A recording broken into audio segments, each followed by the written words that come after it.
Hey, we are live, still in Holland with Series. This is the Sun and Moon Group on Monday, the 4th of September. So far on the panel today, we have Frankie from the UK. We've got Patricia from the UK. We've got Wendy from America, Pennsylvania. And we've got Will from Holland. Now, the title of this hangout is Series.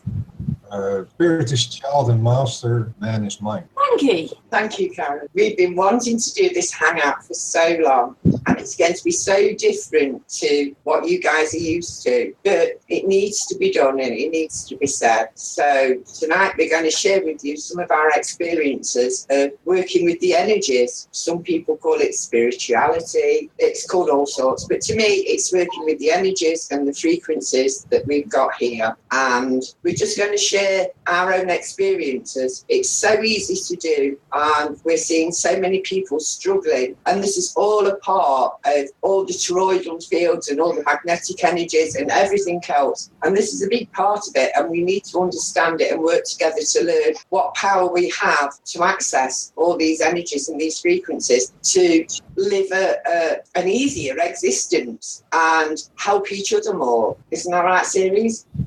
Over to Series. Yeah, what is most take spirituality as a separate thing, and I guess the other side of it is rationality. That is mind. What we came from in that sense as the child was that particular spirit, but completely unaware of it. And what we strive to is actually become master. What is the spirit again? And in a way, I say man is mind. I mean with that between the child and the master, you have actually the man who is the mind. And the mind is a pyramid ladder with 3 steps from unawareness to awareness.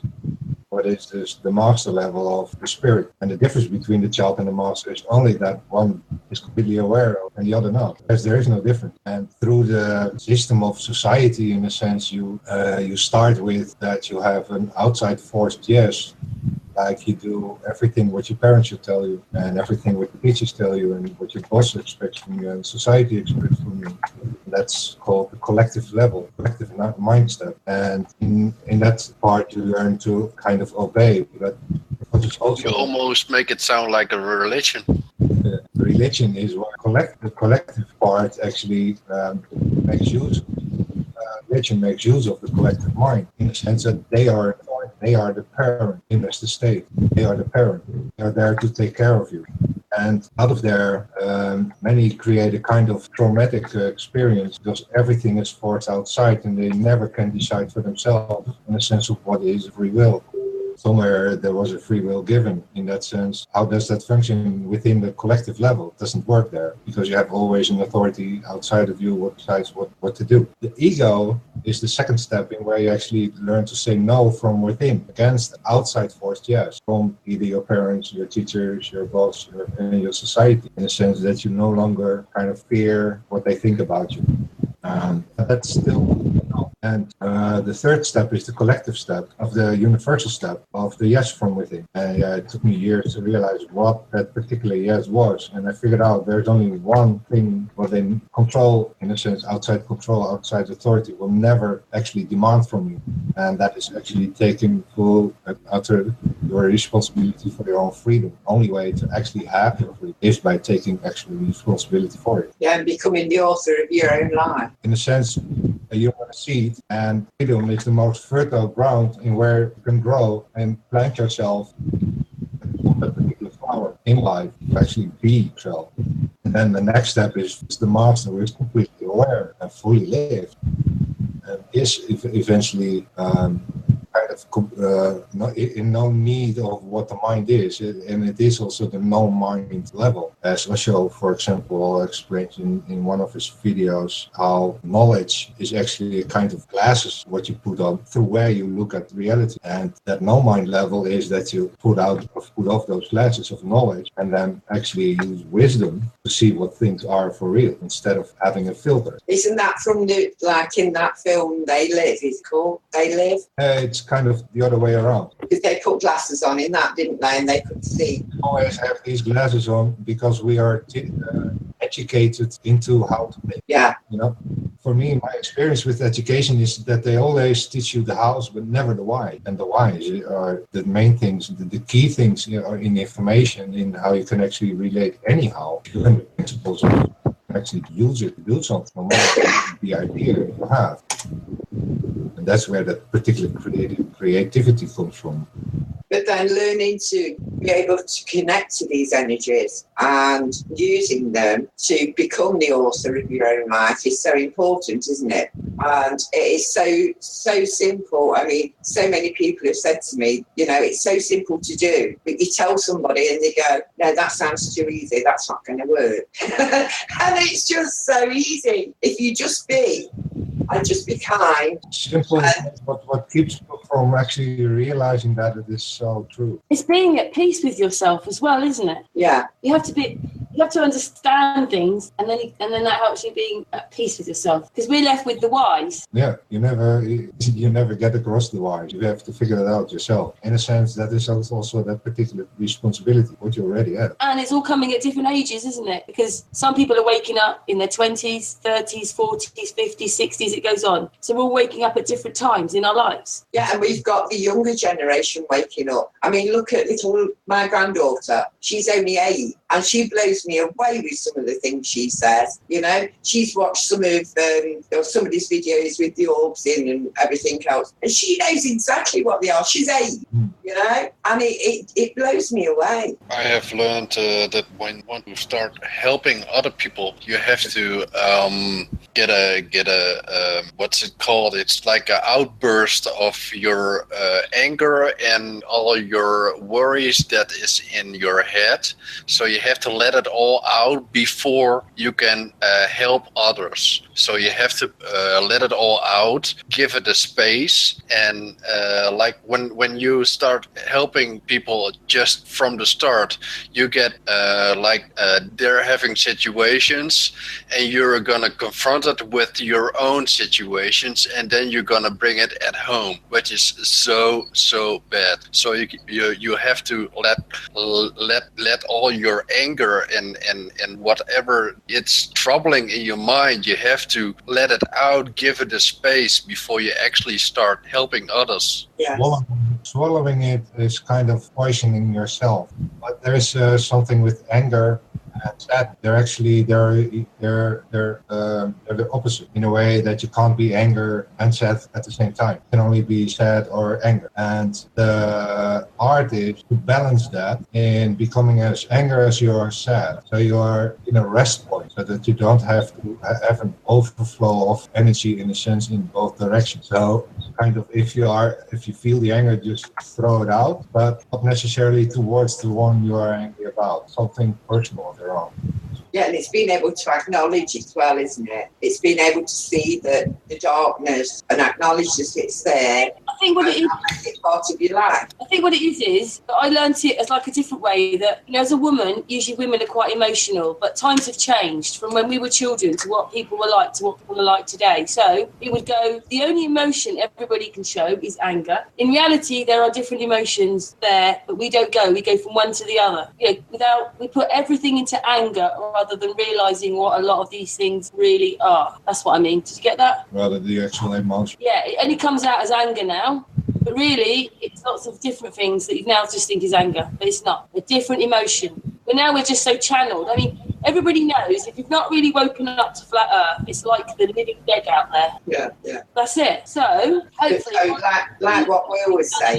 We're all looking for each other now, connecting. Yeah, and like what we always say, we need to clear out all this anger, all this frustration, and all this ego before we can start helping people. It's not just the anger. We all got our dark side. You have to let that out and confront it and give it a space before you actually can help others, people with the same kind of problems. Yeah, help yourself first. Yeah, you have to know yourself. You get to love others. This, it's a word, it's spirituality, or rather connecting the energy. But you have to know yourself, see yourself, accept yourself, and be yourself. And to me, that's what spirituality is, because it just opens you up to other things. You know, you've got a different perspective of what life is. It goes on and on and on. We're living in a spiritual realm, and we're spiritual people, and that's the bit that's missing.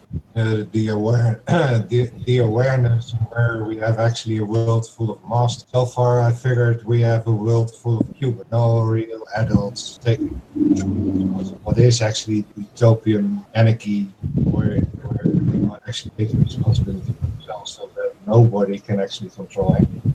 Yeah, that's kind of like you're talking about our group, then, aren't you? Really? Yeah, there is no leader. They're all the master. You just don't know it. You don't realize it. That's why we kind of, your responsibility you never lose, no matter how hard you give it away. It's the same thing with your freedom. You can never lose it. You only give it away, no matter how hard you give it away, and no matter how convinced you are that you don't have it, you still have it. I just thought of like when gee, where to start? We're all praying. We're all like praying and stuff at home to God. But if we're praying like for supper or whatever to God, and I know there are more spirits in the house, but God isn't one of them. So what are we actually praying to? So far, I think it's not something what is eternally from us. We are part of it, as in the image of it. We are, in a sense, the witness below in how he is the witness above. But we will not be on his level. We are here to below. That's our experience. It's actually dangerous to pray, I think, because you never know who's listening. Or you're more praying to yourself. It does. I think it does more matter in how impeccable you are with your word. And thoughts? You let Wendy have a word. Wendy hasn't said anything yet. Wendy. I wanted to, but I didn't want to interrupt. Now I'm drawing a blank. Just do, because I do too. I think what Sirius was saying about the master and the pupil aspect, and what Karen was saying about knowing yourself, and what Will has been saying about letting everything go, they all do work in conjunction with one another. And you do need to give up all that baggage, because now as time has gone on, we are bombarded with the outside influences because of the advent of television, radio, mass communication, social media.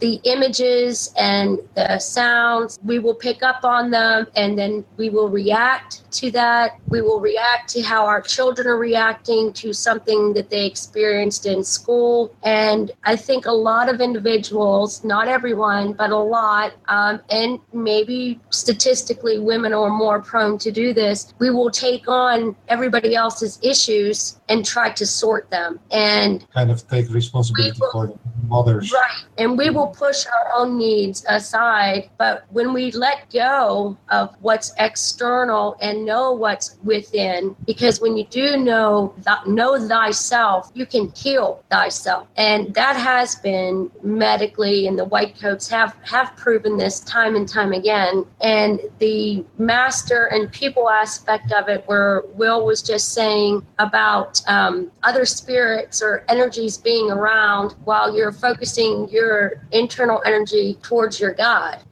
Who else may be listening? And with that being said, I would say know your domain. People think a domain is their home. Castle is your kingdom. But I believe our domain is our mind-body connection. And when you know that and you can go within, then you will be able to express the kindness or the joy in an outwardly fashion, and other people will begin to pick up on that.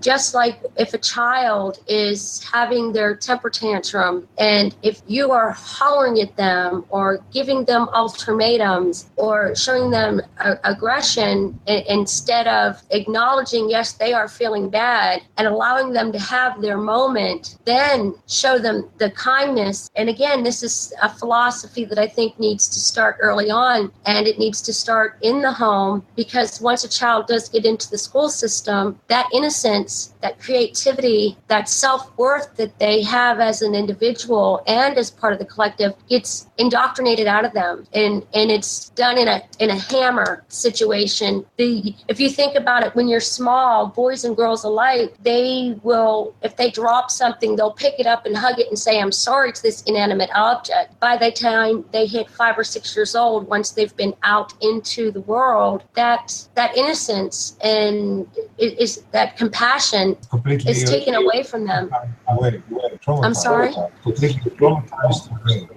Children go through a whole range of trauma. How control is working from childhood on, taking over the children from 3 years old. Yes. I mean, and then all the kind of media stuff where parents push their children behind. So yeah, go look TV, because then they're zombie. There's two ways, isn't there? If you have a child and you tell them it's ugly and it's all these things, and you shout at them, then that child will grow up one way. And if you have a child that you love and say it's okay, you can be angry, and they can learn what anger is and what it's about, and that child then will grow up a different way to that child. In a sense, if a child is something, it's fully in that sense. We lost that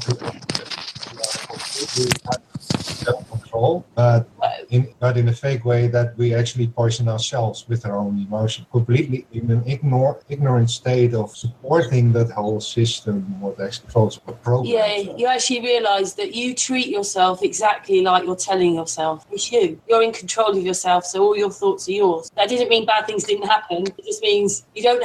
Those are the people that did it to you. So stop treating yourself like they treated you. But can I just say that Robert's joined. Sorry, Wendy. Robert's joined. Robert. Greetings. Am I muted at this time? No. Robert, Okay. We have Wendy from Pennsylvania extra with us. You know Frankie, Trisha, me series, and we've got Will from Holland, which is series' friend, and Wendy from Pennsylvania. Oh, excellent. Well, thank you for inviting me. I'll just I'll mute myself and listen in for a while, and I'll join in as appropriate. Cool. Thank Okay, you. Wendy, back then. You were going to say something. I got distracted. Sorry. The control system and the control mechanism that Sirius was talking about, and to touch on what you were mentioning, that we would hope that the way that what you were saying about, the child that grows in the aggressive environment versus the child that grows in the kindness environment, we end up reaching a point because of the outside influences. An individual will choose a path, and I think that's why it's very important for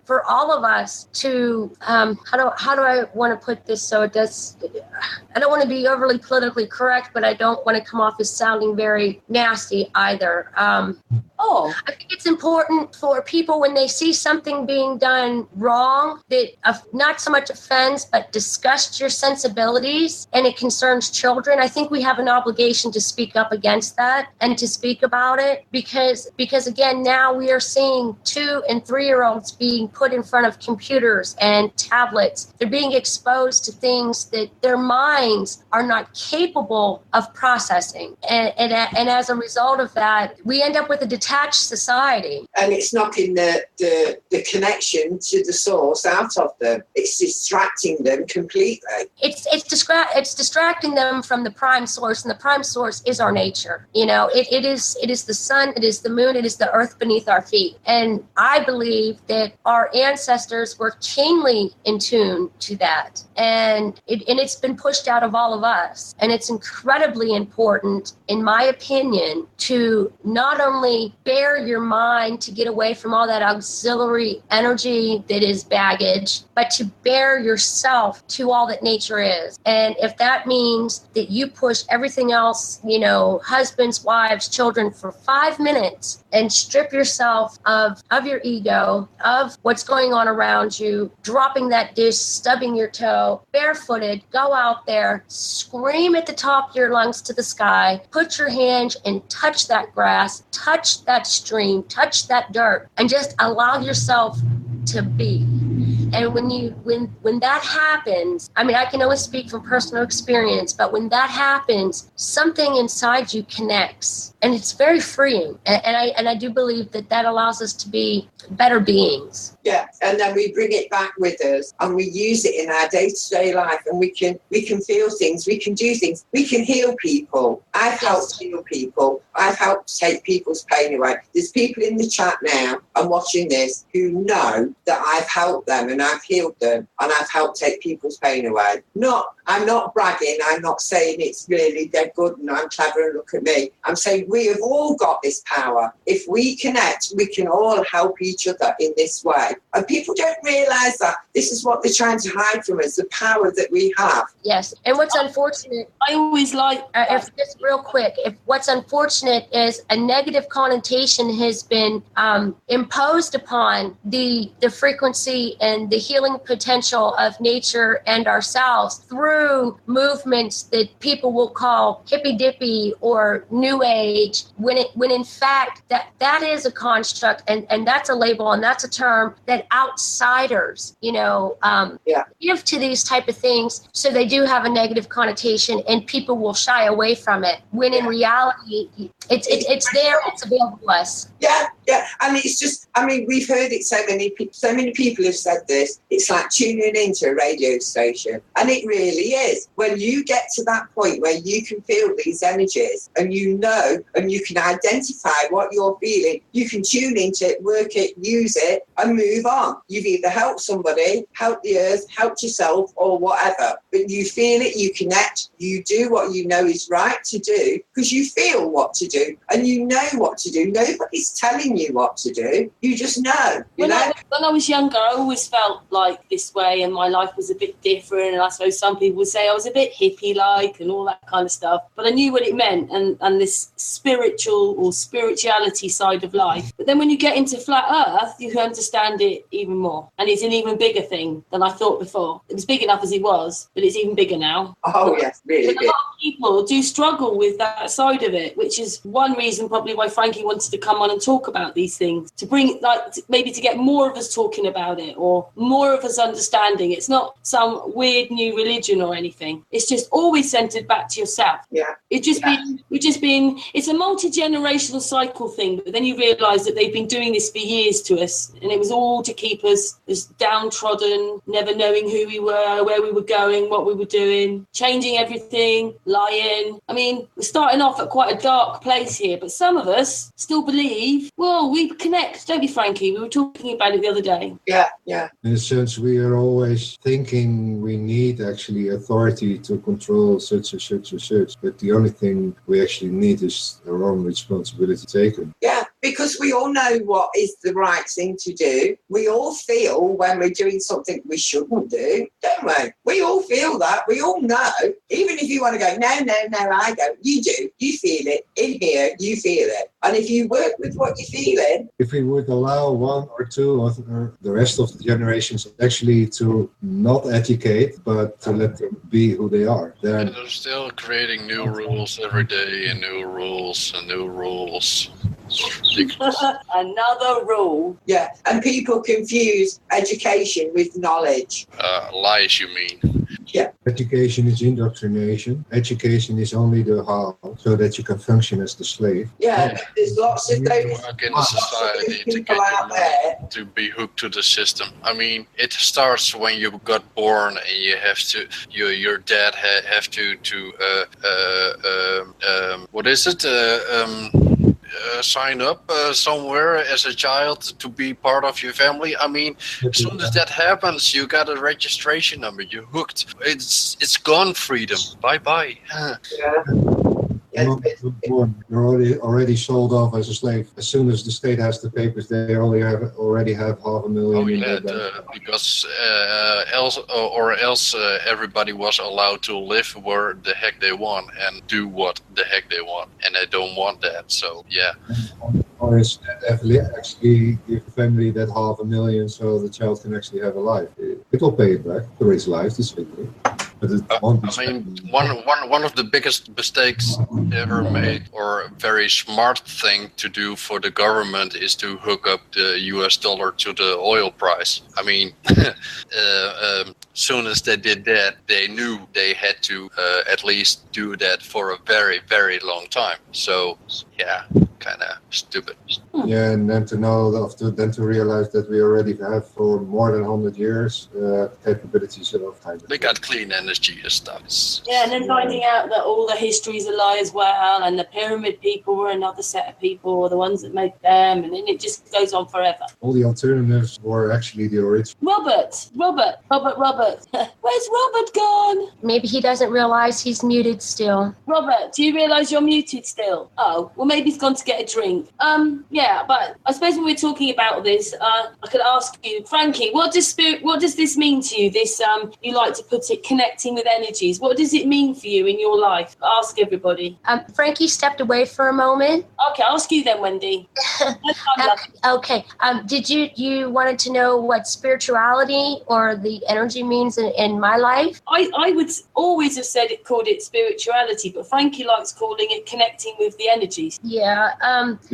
I call it spirituality as well. And what I was speaking with Frankie about earlier this week, or last week, was that it's unfortunate that whenever somebody starts speaking about these type of things or about spirituality, their mind immediately goes to religion when they're not the same thing. And again, I think that's something that's been manufactured from the powers that be, or an outside source, that immediately, oh, well, if you believe in God or you believe in a creator, well, then you're religious. And religiosity has absolutely nothing to do with your faith or your spirituality, in my view. And I believe spirituality is that it's connecting with prime source, and it's allowing the prime source, and in my case, I do call God, to work through me. And if he's working through me because it's because of plants, because of flowers or the wind or the water, I allow myself to experience all that. And I think it is all connected. We had our prime, and then from there everything blossomed, and I do believe that we see that in insects and in our plant life, and it's very evident when you look at water and the phases that it goes through. It's beautiful, and I think we're intimately connected with that, and that's what it means to me. Oh, it's beautiful. Wonderful. I would agree with you on all that, but I would say now that what source is has changed a little bit for me. But everything that you said, until even maybe a few weeks ago, I would have 100% agree. It's just that in this group with research and finding out things and talking to other YouTubers and Santos and so on, you learn that this thing we call God might be something a bit different than we think it is. And so we're just open to that. So my vision of what that is moved on a bit, because we're part of this. Explain it again, series. In a sense, you can explain it through the principle of a hologram. When you break up the hologram, the smallest part will contain the whole as a hologram. The kind of part of the whole in the image, almost like a symmetry tying into everything, how that works through nature. Series, we missed most of that. Well, I did anyway. Yeah, I did too. The series just cut out. Sorry? They went blank a bit. Something went blank a bit. Okay. See, it's not my computer, Siri. It happens at yours. Connection, yeah, I guess the connection. It's just this whole thing is what it is it's much deeper than we think it is. And absolutely. If everybody saw any of Sirius's work, it's like we are living in God anyway. It's not out there. It's in here. It's everywhere. And I figured everything is the center, and also the holographic sense. It doesn't matter how you break up the hologram, everything contains the whole, and is in that way that whole center of the whole. Look, yeah, guys, the whole of knowing yourself, and that That's the whole message. Know thyself. It's the only thing to actually realize who you are. You are the center of your own universe, and you actually have a play in a realm where you join up with. Yeah, we've got to realise that we're connected. Once you realise you're connected, that's it. It changes your life. In a sense, you don't have to remember any lie any longer because you know the truth anyway. You remember, in a sense, the truth. The only way to actually recognize the truth, reconnect, is by knowing it already. Just the only thing you do is becoming aware of it. And in a sense, the truth in me, I can put into words and try to give you a way to actually see things in yourself and recognize that same truth. So you are aware, hey, yeah, that's the truth. Yeah, that's true. That's what you then can respond to. And yeah, you already know it. It's a question of going through the whole life experience to explore the fullness of it. It's like we've all got these past memories as well that we're getting coming up. I spoke to you about it, Karen, a long time ago, didn't I? And then you showed me that video of that woman saying the same thing that I'd said to you. It blew me away. It seems that there are waves of people who've been sent. So the first wave are older than me, and the last wave are younger than me, and I'm probably in the middle. So there's 3 waves. This is what this lady's saying. And the second wave are antennas. And it just seems that they're right round us in this most amazing group that we have, researching group. It just seems that it's just a bunch of antennas with all this information coming. There's just so many, even including Robert, who's waiting there. Just people who've got so much information. And it just seems that each one of them is a puzzle, is part of the puzzle. Yeah. Without sounding, like we're big-headed or anything, but it just seems that we keep meeting sometimes we don't meet all the right people, but generally we're meeting. Every time someone comes along, usually we go, that's another part of this puzzle. Yeah, it's all a stitch in the tapestry of life, Karen. Yeah, without one, we're nothing. Exactly. Yeah. As a community, we are that tree of knowledge. Yes. Just in case people don't understand in the chat room, I've only met Wendy tonight, and she's lovely. I already know she's lovely. But Patricia, Frankie, Will, me, Series, and others that come on, we spend hours talking to each other, and we spent a long time on private hangouts. They went out in the group, they just weren't on YouTube. So we've been talking to each other for months. And we're here not because we boss each other, we're here because we want the truth, and we're trying to work together, and we're trying to get the truth out, and we don't want drama, and we don't want to be used, and we're trying. And as well, tonight we're talking about one of the reasons Frankie's picked it is one of the reasons that this works in our group. Yeah.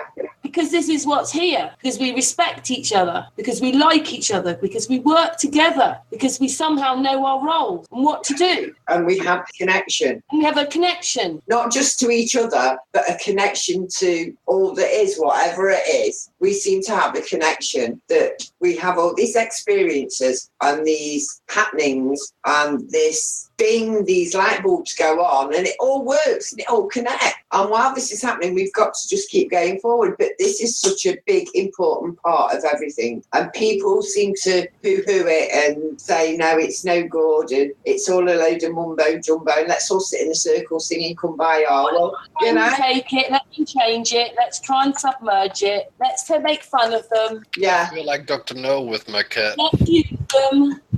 Just ordinary people, but we can't help having what we believe is a spiritual connection, or spirituality, or as Frankie wants, connecting with the energies. Yeah. In a way, I'm thinking the truth of truth is the lie, the truth of the lie, and we know the truth of the lie, but the truth of the truth, that is you. Ooh, Series. It's almost as if when you come to the realization, it can happen in dribs and drabs, or in my experience, while I was going through my healing process, my life changed drastically almost 17 years ago. And that 2-year process of getting my body back, there was an evening, and again, I can only speak from my own experience. It was quite literally as if I received a download. The amount of, I can only call it information that came flowing, and the connections I was able to make led me in a different direction to go back into research. Why did I have this thought? Am I going crazy? Did my brain get more scrambled than the doctors think? Because everything came at such a point. And I believe that I was so open to what I experienced because my life had changed completely. Everything that I knew about myself, everything I knew about the world, everything I knew about people up until that point in my life was wiped out. And it was as if mentally and emotionally I was a newborn. And since that time, I feel I was spared to maybe not bring other people to this realization, but to just share that piece of me so that it may help them on their journey. And we are now taught to believe that people are ugly and inherently evil, and I don't see that anymore. I see that they've just been misguided. There is so much out there that we may never see, but just knowing that it's there for us if we just reach out to it, I think is beautiful. So so I really thank you for the opportunity to be on your panel today. And with that, I'm going to take a minute to compose myself. Oh, Wendy, we love you. Oh, Wendy. We love you, Wendy. Don't worry. No, that's so beautiful. I mean, I was talking to Wendy a few weeks ago, and I'd found out sometime back how to communicate with animals. And I was saying to Wendy, give it a go, give it a try. And she said she was going to. I mean, I don't know how she's got on with it, but it's quite fun. It really is. Because, the majority of the wild animals are easier to communicate with than domestic ones, because domestic ones have a bit of an attitude, especially my cat. But anyway, you can talk to them, you can get them to look at you, you can get them to come to you, and all sorts of things like that. But it's knowing that you can do that. And you can. Just do it, think it, talk to them, and they'll come to you. I just want to give Wendy a hug right now. I know. I think she needs a hug right now, Yeah. really. But I'm quite an emotional person, so that hit an emotion, and then at least Wendy is a human being. Yes, she's real. She's one of He's a us. real guy. Big hug, Wendy. Wendy is just sweet girl. I just want to hug her right now. Woo. Thank you. Robert. As far as the animals go, Frankie, I'm sorry, Karen? Sorry, I was just going to say one moment because Wendy was saying something. Sure. I just wanted to say that the wild animals, as the undomesticated animals, seem to love me. I am the Dr. Doolittle of the block, I guess. I have the deer actually come to my porch and will lay at the front door. I have this one squirrel that literally comes to my window and taps every morning. So I think without knowing it, I have to reaching out to them. Yeah, cool. Robert, did you want to say something else? Well, I sure did. I've really enjoyed listening in, and I needed to step away and help my wife move a couple of things. But what I heard, I really enjoyed. One of the things that's happened to me is to be to want to know the truth more than anything else, and that's been a very fascinating journey. That's had probably some of the most painful emotions involving that, because the conditioned response to a truth seeker is that they're crazy. That's what the matrix of control inserts as the response of the program community of the world. That if somebody doesn't believe the official narrative of the authority, that controls the media, the governments of the world, if they don't go along with it, then they're crazy. So I totally identify, Wendy, with some of your reflection and what I've heard from others. Am I going mad here? Is this real? And then there's this unplugging from the system of control, so to speak. And right now, what you're looking at in front of you from my particular picture is just a beautiful view of the ocean, the tide coming and going. And what happened to me a few years ago when I wanted to know the truth more than anything else. See, I thought I was born again as a Christian like 33 years ago, until I actually was on Reformation Day, October 31st, or as quite a few celebrate as Halloween. God has a sense of humor. It's actually a very dark holiday, the way that some actually celebrate it. There will be human sacrifice. I remember growing up in Wisconsin, and there sometimes would be needles and razor blades and apples and sometimes drugs in the candy. My first acid trip was when I was 5 years old, and I didn't know exactly what it was until a few years ago when I was told they put psychedelics sometimes in candy or a sugar cube. Mine happened on a piece of cotton. I was walking to kindergarten in the 60s, back when there were race riots going on in Milwaukee and in California and other locations. And the next thing I remembered, I saw a car rev up and levitate in a driveway and spin around. It's about as real as any memory I've ever had. My memories go way back. I'm not damaged from that, and I'm not actually damaged goods from the painful memories. They're part of the crucible adversity I believe God uses to cultivate and create the character that he wants in his children. I believe I'm one of his children. And when I was born again, I received the Holy Spirit of God, the creator of the world that we live in. And I believe God's word, the Bible, is true, and all others are suspect and should be compared to Scripture. So what I'll bring is best I understand, a biblical perspective.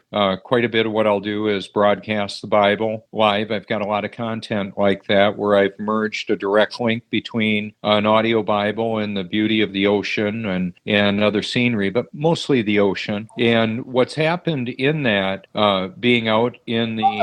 Robert, can I ask you something? Tonight absolutely. About spirituality, right, or connecting of energy. So this is what it is for you, then. I didn't understand the question. What was that? Series. What's the title of the? Explain it again. Spirit is child and master. Man is mind. It's about spirituality, but Frankie prefers the words connecting with our energies. So that's what is this you're explaining? Is this what it is for you? Well, and I would say yes, and yes. I'm a soul that has a body. We all are. We all are eternal souls having a temporary human experience. And at some point in this human experience, the child of God will be born again. And so in that, when I've got a residual memory of what the old me was like, okay, the much more irritable, it's like a different personality. And the more assertive, non-people pleaser. I'm not a people pleaser. I pursue to obey God. I still sin, and I still fall short. My overwhelming desire is to hear, share, and obey God's word. Now, in the context of that, there's challenges.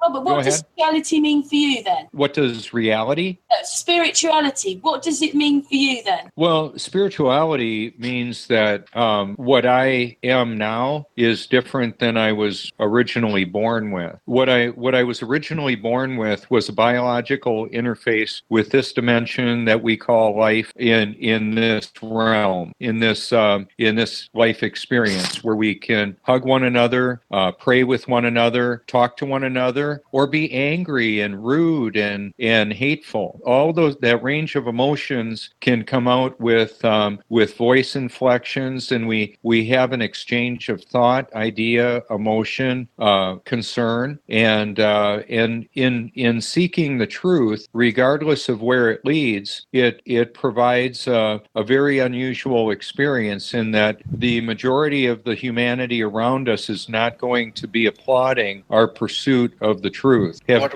others of you found that? What you're saying right now, Robert, is what I'm knowing for like since I was 5 or 6. And, wow, yeah, that's awesome. and really, I got clear memories of past lives. So one of the interesting memories about it is that it was not on Earth, but on a planet close to Earth. Mars to be exact.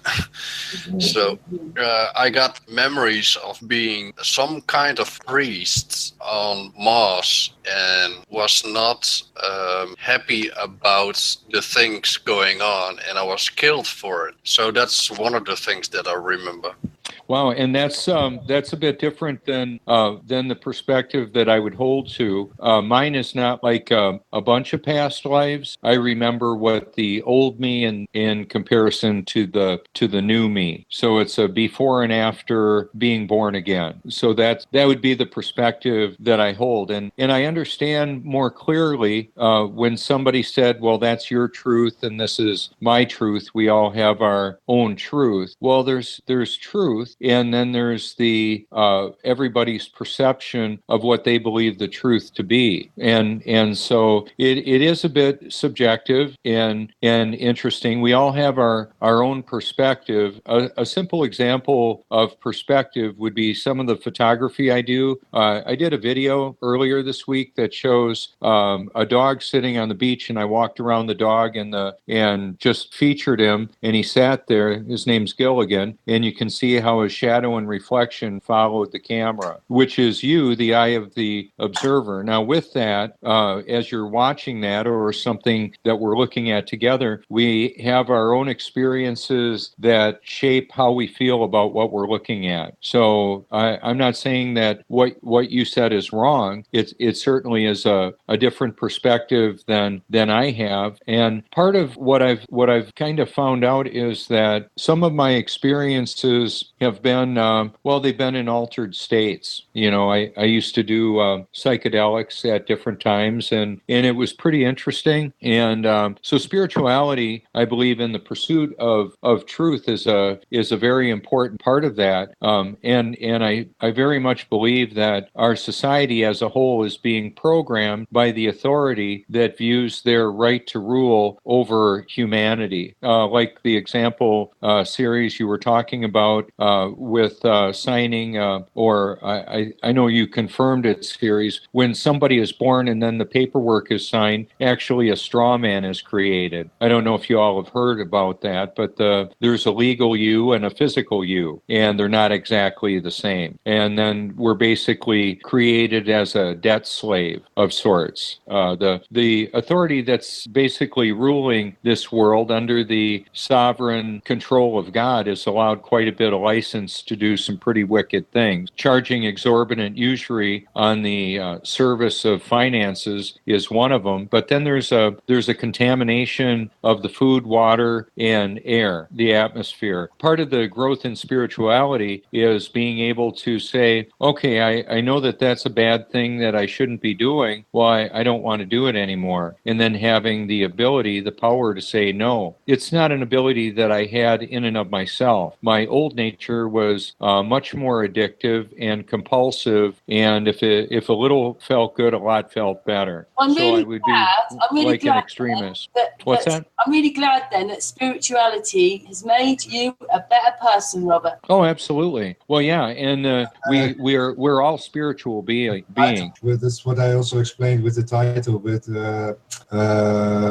spirit is child and master, and man is mind. In the sense that the rebirth of the reborn one is actually becoming that particular master level. In the sense that you actually become the spirit again, who you were as the child before you were contaminated with that whole control. What is actually belonging to the collective level of the mind, in where they play the parent, and you develop a kind of trauma through that, and develop your ego as healing for again as a null from within against outside force. Yes, what is less powerful. We need this null as to get over that as a control function, that you get the control back in yourself to overcome the trauma. Right, and part of this whole.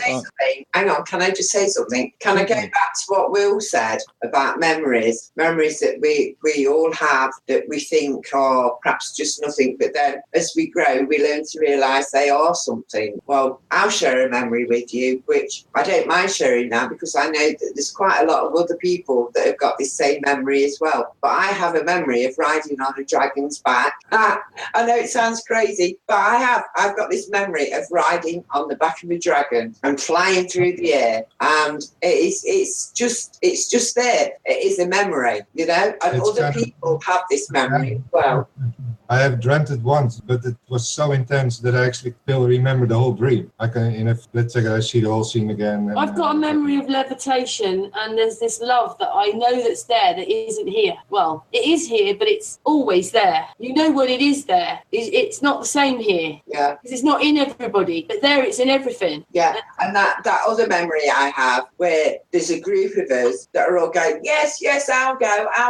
I mean, I can't say we're people. We're not people. We're just beings. We're just a collective of beings. They go, yes, I'll go help. I'll go. I mean, that's just me all over in it. Yeah, I'll go. I'll do it.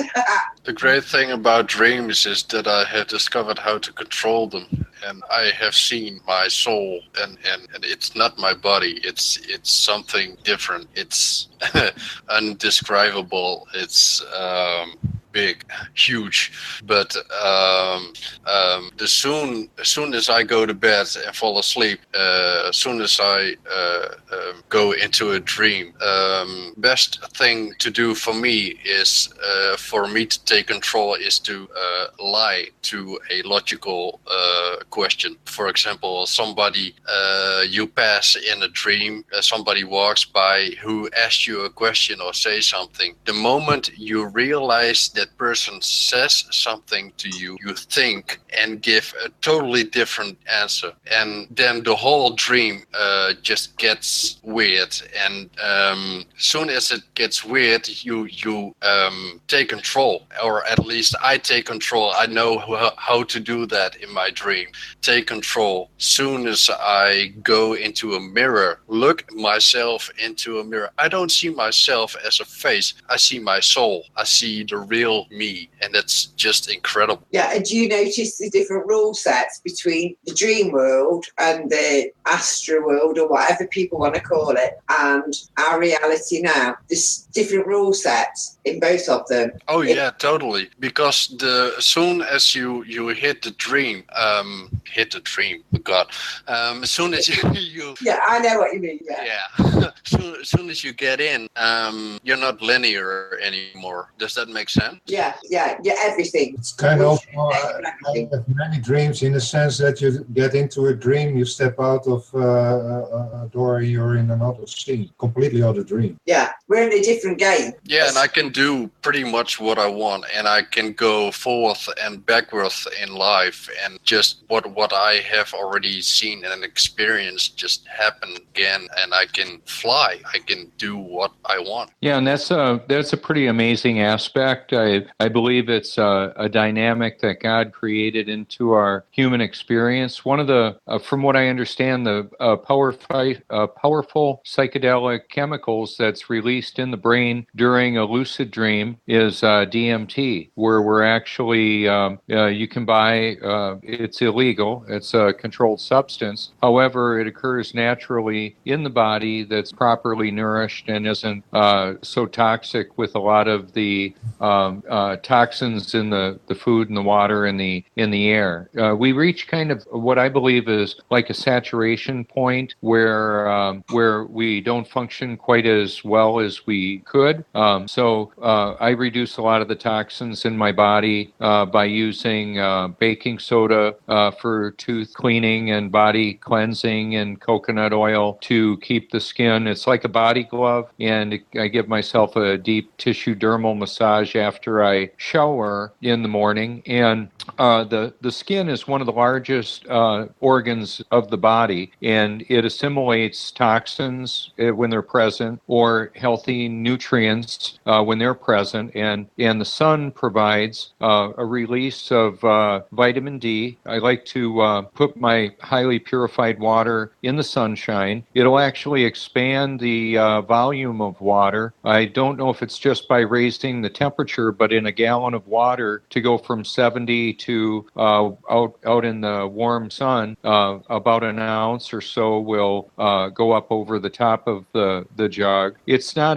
that there's all these do's and don'ts that I legalistically follow. It's just I have a preference to put the good stuff in, keep the bad stuff out. As far as thinking goes, listening to God's word as I do life helps me a lot. I do that when I sleep as well. And part of the dynamic with that is I found years ago that sometimes what I listened to at night affected what I would dream about. Well, that's grown exponentially as I listen to God's word in my dream state, because quite often I'll be transported in my dreams to the very message I'm listening to, like the gospel accounts in the Bible. But then there's also times when it's a pretty random occurrence that has the text of Scripture that's involved in what I'm seeing and what I'm hearing. So what you're telling everybody, Robert, is you're a very spiritual man. Well, yeah, and being actually a bit specific in that I'm actually what I believe is a born-again child of God. Now, if I step in my garage, it doesn't make me a car. There's a lot of people that attend corporate gatherings of this or that denomination or religion, and they present one face publicly and another one privately. If you would have asked me 4 years ago, was I born again? I would have said yes. I'm struggling. And I hear that a lot from people. And what happened with me, not only was I just recently born again, like 3 years ago, the new nature is so different. My new nature is so different that it's obvious. And that's part of what I'm able to do is more of what I believe I should do. As far as willpower, I don't really have the willpower. I just have more of a desire to do what I should. What's that? Every day you go down to the beach and you're filming the sun and the moon, and you're keeping a record. Yeah, and it's also very interactive.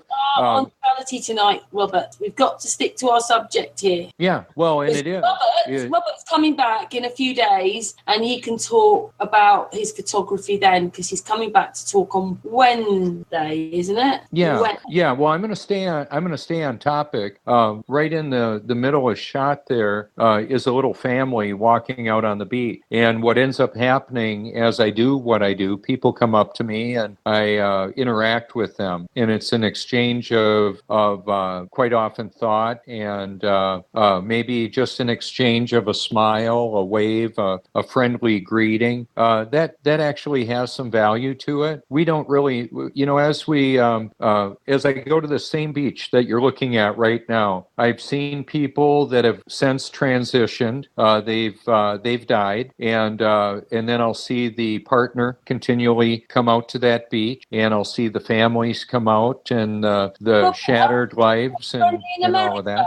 Do people talk to each other? Like, if you're in the West Country, Devon, Cornwall, everybody talks to each other. But the closer you get to London, no one speaks to you. And if you say hello, people go, "What do you want?" So I'm just saying, Are you friendly? Like, people in America say hello to each other anyway, or is it more like people ignore each other just like everywhere else now? Well, I would go back to that example of seeing the sun from our own perspective. The reflection follows our eyes. The way that we treat other people does have an effect on how they treat us. Now, it doesn't mean that if I'm nice to everybody, they're going to be nice back. However, I don't change the way that I act because of what region of the country I'm in, or I just normally am pretty friendly and happy with. I have joy. I have joy and peace, and I have a passion, purpose, and a perspective, an eternal perspective of life. And it's not about me. It's about a bigger issue than my comfort. It's about a mission that I'm on, basically to share.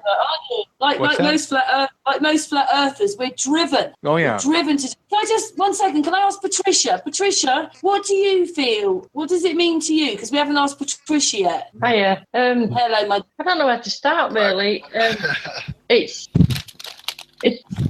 it's been a long process for me, and I suppose in a way I feel like I've been born again, not in a religious sense, but in the fact that I'm learning so much. I'm sort of like, as a child, going to school for the first time, but this school is my choice. It's not about what I'm told to do. I might be led down a certain path, but I still choose whether I want to do that or not. So for me, spirituality is basically finding out about myself and about the world around me, because I've never really thought about it before. And now that I've not got any children to focus on, well, I mean, they're still here, but they don't live with me. So on a day-to-day basis, I can do what I want to do. And it's life-changing in a way, because once you realise that, you know, people say, oh, you're selfish, or not to me, but my daughter has once or twice or 3 times or 4, saying I'm selfish. Do you know how selfish that makes you sound? And I think, well, I have to be in a way, because my life is about me. It's not about anybody else. It's just how they see me react to things and stuff. And, you know, it's all about knowing about yourself, who you are. You know, the one thing I would say is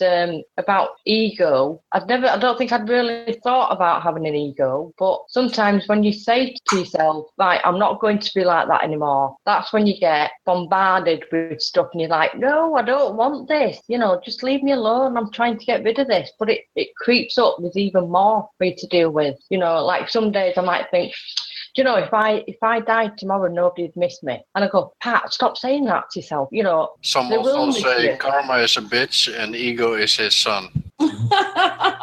Yeah, but the more you try and get rid of it, it's like it's testing you to see if you actually, realize ego is all about unaware. Become aware of it, and you already have killed it. And then as well, in another way, ego helps you not to raise your vibration. It keeps that held down, and you need to lose the ego so that you can raise your vibration and connect to all the wonderful stuff and the wonderful powers that we've got that have been hidden from us. We never get out to see who we are. We are kept on first of all the collective level under the religion. In that sense, the stolen authority over what truth actually is. They stole the authority over truth. So that when you actually get into the ego level and reject the outside force, yes, out of religion as an authority, you actually also reject their truth. So it's a double thing what they do. Next to that, they have the subtle way to actually stroke your ego, giving you the car, giving you the job, giving you the money, make you addicted to the stroking. And not only that, but there's, and I totally agree with all that you just said. I would add, in addition to that, we're held hostage by the financial responsibilities and our perceived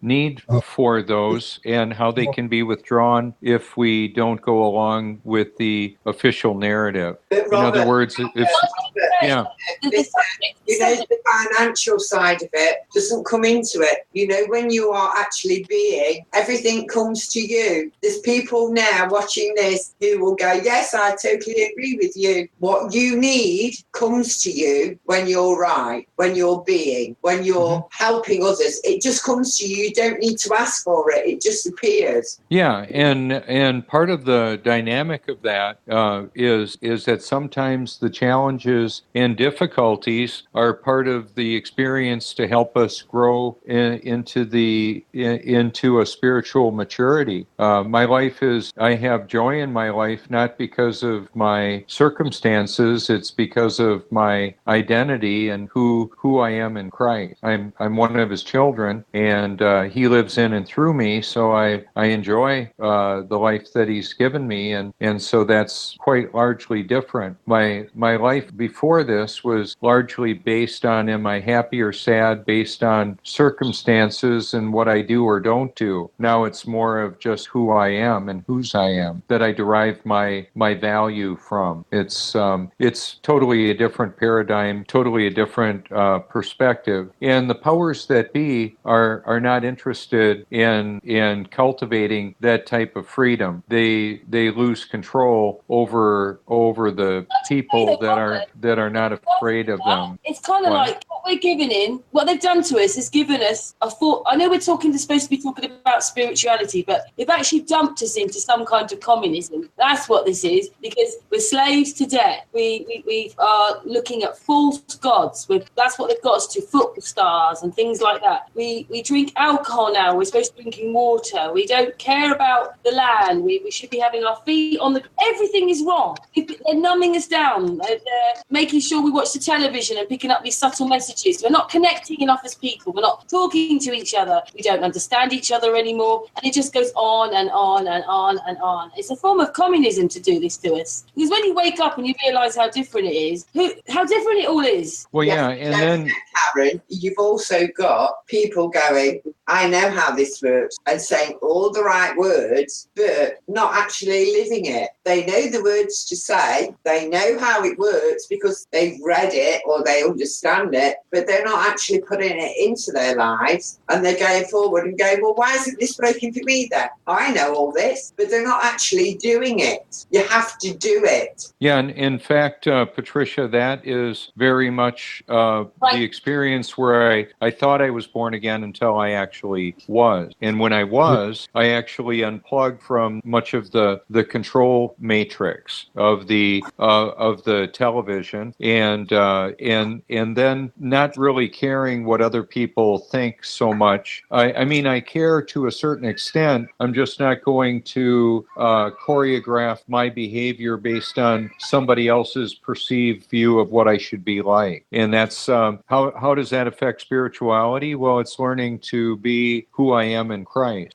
from the biblical perspective. Keep in mind that's what I'll bring to this. I find it very interesting the development that's happened in me, and a big part of it has been to be unplugged from the control system and being out. What is it we did the other night? You've got to get unplugged from the program. It's a program. Yeah. Get unplugged from the program. Yeah. No. Just for example, on Wednesday night, we're going to see the out here on the East Coast where I live of the United States. The sun is going to set, and then about within 40 minutes, the moon is going to rise up out of the ocean. Well, there's going to be quite a few people there observing that. They're not going to be glued to their TV. They're going to be out experiencing that event. And what I end up meeting is other people out on the beach that are more interested in connecting with other people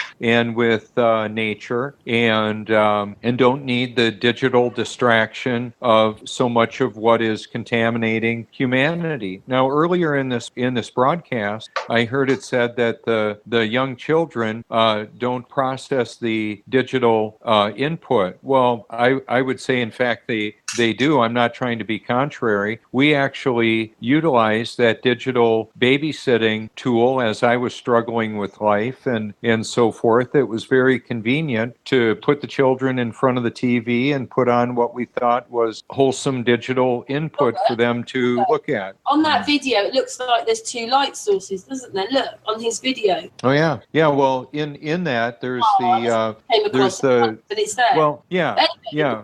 Sorry, I was just noticing that. Wendy, are you okay now? Yes, very much so. Thank you. I wanted to touch on what you guys were saying there. I believe that the outside influences, the powers that be, the media and so forth, I believe that they bombard us in the way that they do to keep us at a vibrational level. So we are always in a constant state of anxiety, and that will pull us in one direction. Do we need more of this and less of that, more of this, more of this?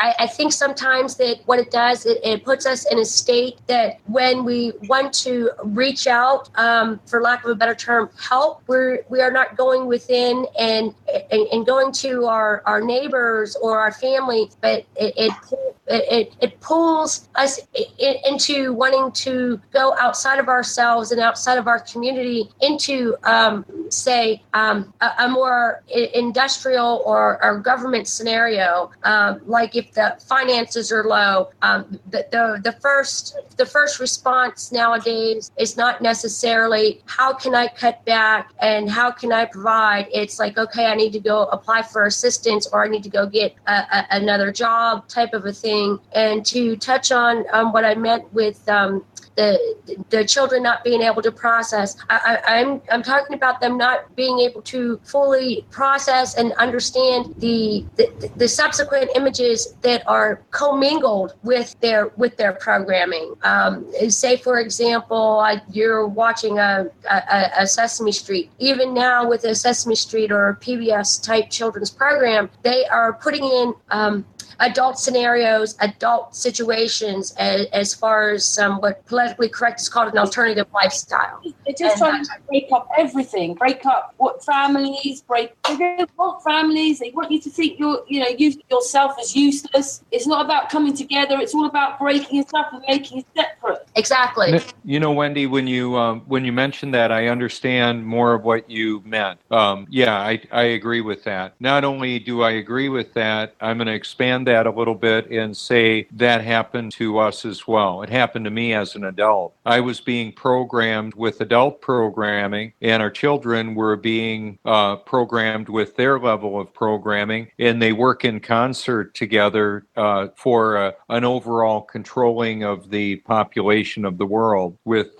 digital distraction and basically promoting a false reality. It's one that disenfranchises people from one another. Now, in the context of going to the authority for help, if someone like I used to watch a lot of news, my response towards feeling depression or anxiety was to go towards pharmaceuticals. That was more than a dozen years ago. 16 medications and multiple suicide attempts later, I'm off of all pharmaceuticals. I won't take them. And so if that's one of the, as far as it relates to spirituality, drugs affect spirituality of all kinds, especially the pharmaceuticals. They're intended to inhibit that. And then there's other drugs like alcohol. It wreaks havoc at a multiple of levels. Are they those things? What's that? They're not very spiritual, are they? And our topic tonight is spirituality. Oh yeah.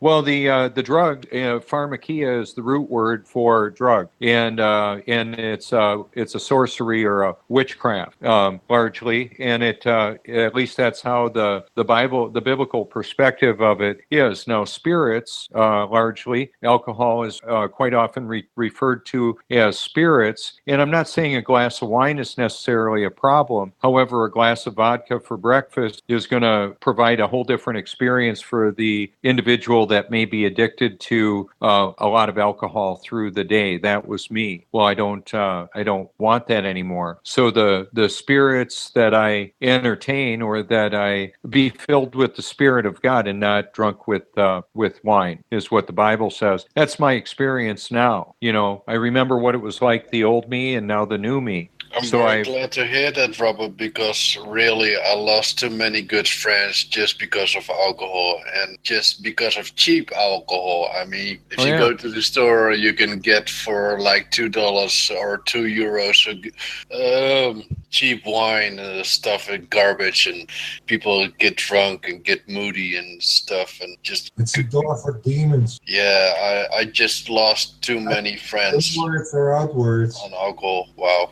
Yeah, now what a lot of people are unaware of is maybe you've heard the term "I had a gut feeling." The endorphins, dopamine, norepinephrine, the brain chemicals, the neurotransmitters, serotonin, and so forth, that the emotions in the brain operate on, as well as DMT, which affects the imagination and so forth, the dream state, the proper nutrition of the body, keeping the toxins out, including the thinking. Toxic thought, like being angry, bitter, unloving, those emotions, those feelings, and those thoughts are going to release brain chemicals that have a derogatory effect on our physiology. It's all related. The spirituality that we're talking about is connected to all of this. It's not like a separate compartment. We're all connected, and until we realize that we're all connected. Oh yeah.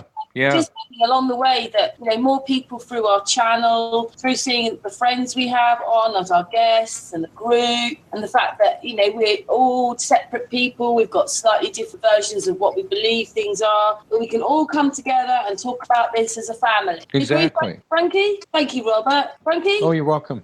I'm here. Do you agree, my darling? Yes, I do. I do agree. And I do agree that we all need to work a bit harder at this to realise the power that we have got that has been hidden from us all. It's there. We've all got access to it. Everybody can access it. It's just a case of getting rid of the crap and getting to the source. Yeah. What about you, Wendy? Yeah, I absolutely agree. And I touched on this a couple of weeks back. I think Frankie actually either saw me type it or heard me speak it. I'm not sure. But getting to how our spirituality and our physiology are related when we're taking manufactured medications and putting them into our body, it forces a conclusion that naturally we're not meant to have. And again, all of these things were originally found out through our ancestors through, ingesting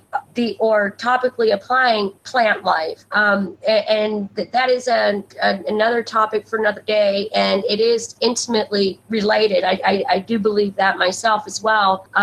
And we all are connected, as what you were saying, and it's allowing ourselves to be open to somebody else's presence, to accept their presence. I know exactly what you're saying, Wendy, because when you're looking at the includer of the paracetamol, what is releasing the headache, you see the kind of side effects to just the pill itself. It's just reason enough to get sick. Yeah. Can I just say, I've just popped into chat just to have a look, and Road FFM says it's a normal thing if you understand, and it surely is. That was a good point. Thank you for that. Cool. And if I can just say one more thing, I'm going to have to drop to get supper going for myself and my son. So I appreciate the opportunity to speak today.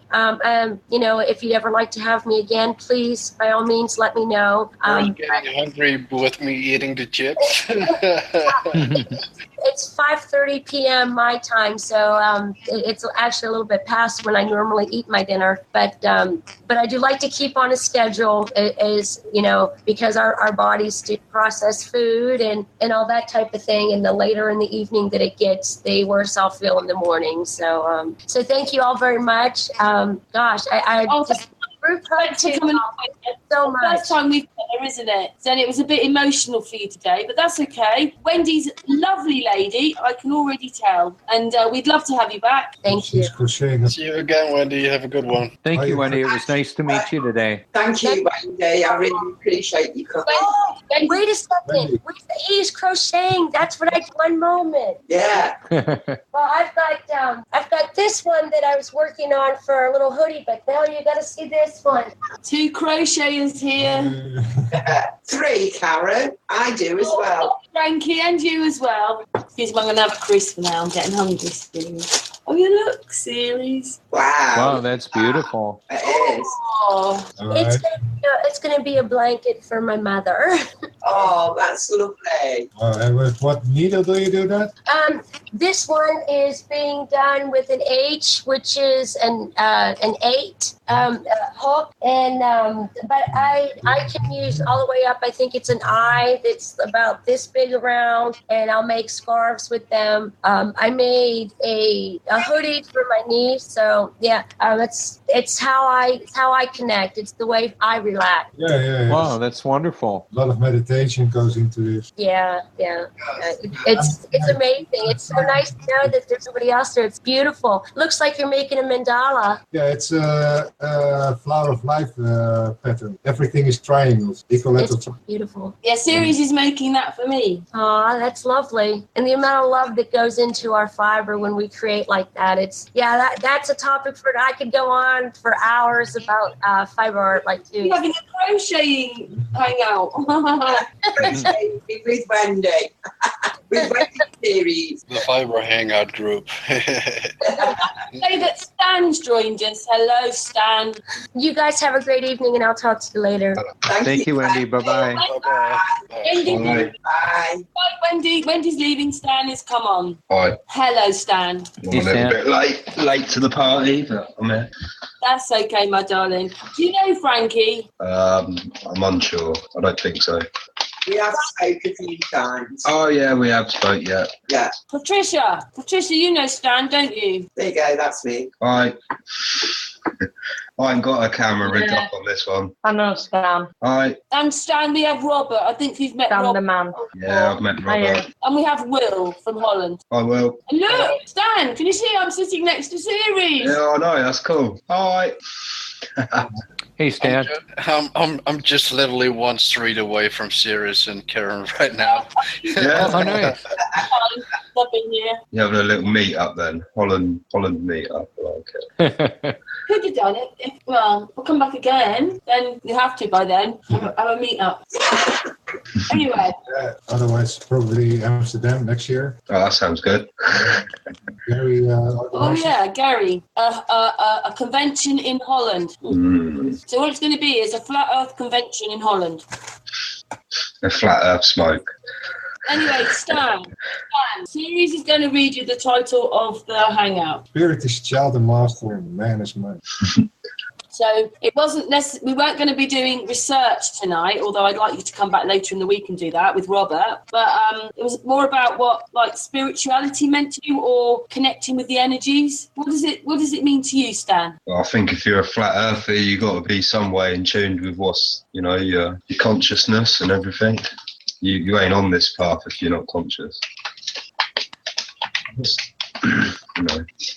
What does those words spirituality mean for you then, Stan? Like I put it for me it's like know yourself, see yourself, accept yourself and be yourself. Was to me how I would have described what it was for me. Yeah, same sort of thing. I think you're always learning yourself though. You're always working yourself out. I don't think every day you learn something new about yourself. Yeah.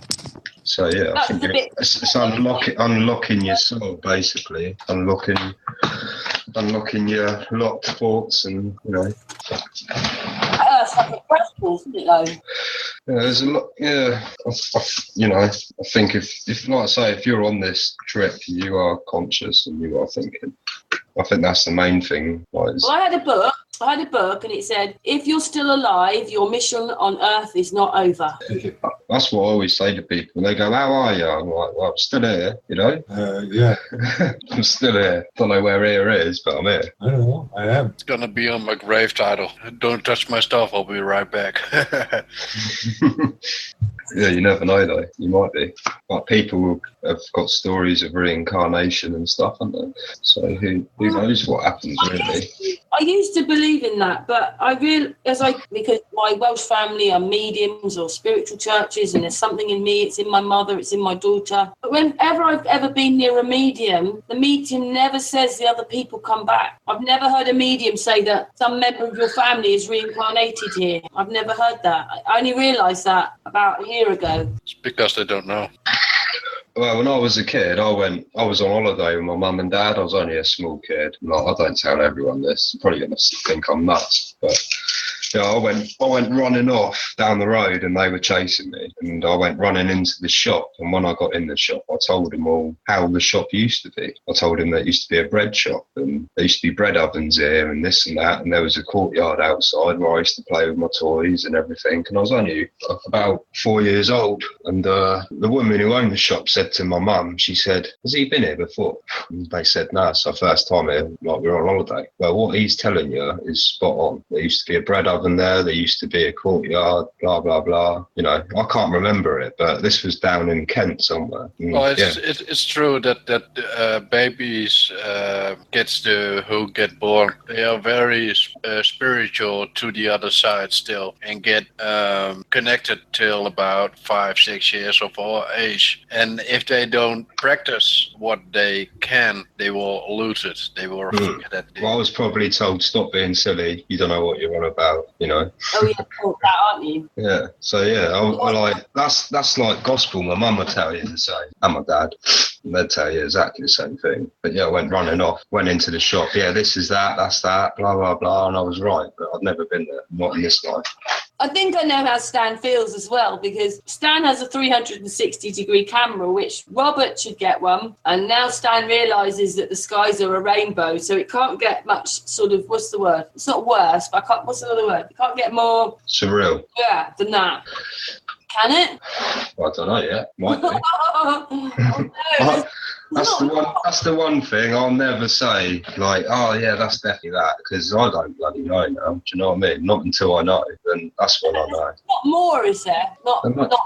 I wouldn't be surprised. I think. Well, part of the adventure of this is realizing a little while ago, close to several years ago, that I can't trust the official authority of the dissemination of information. The schools, the media, the entertainment. It's all basically deception and a lie and a false reality that's being shoved down the throats of humanity, most of which are unaware of that fact. Now, that being said, now that I'm unplugged from that and realize that, spend a lot of time at the beach interacting with people and hear a story about, Stan, was it you who mentioned about the bread ovens and being all correct about that? Yeah, and I still love the smell of fresh bread now, you know. Well, there you go. And see, I don't even know quite what to do with that. It's a very interesting story, and I'll take that in and say, well, that is really fascinating. I don't know quite what to make of that, so I'll ruminate on that for a while. And neither do I, mate. What's that? I said neither do I, mate. I don't know what to make of it, you know.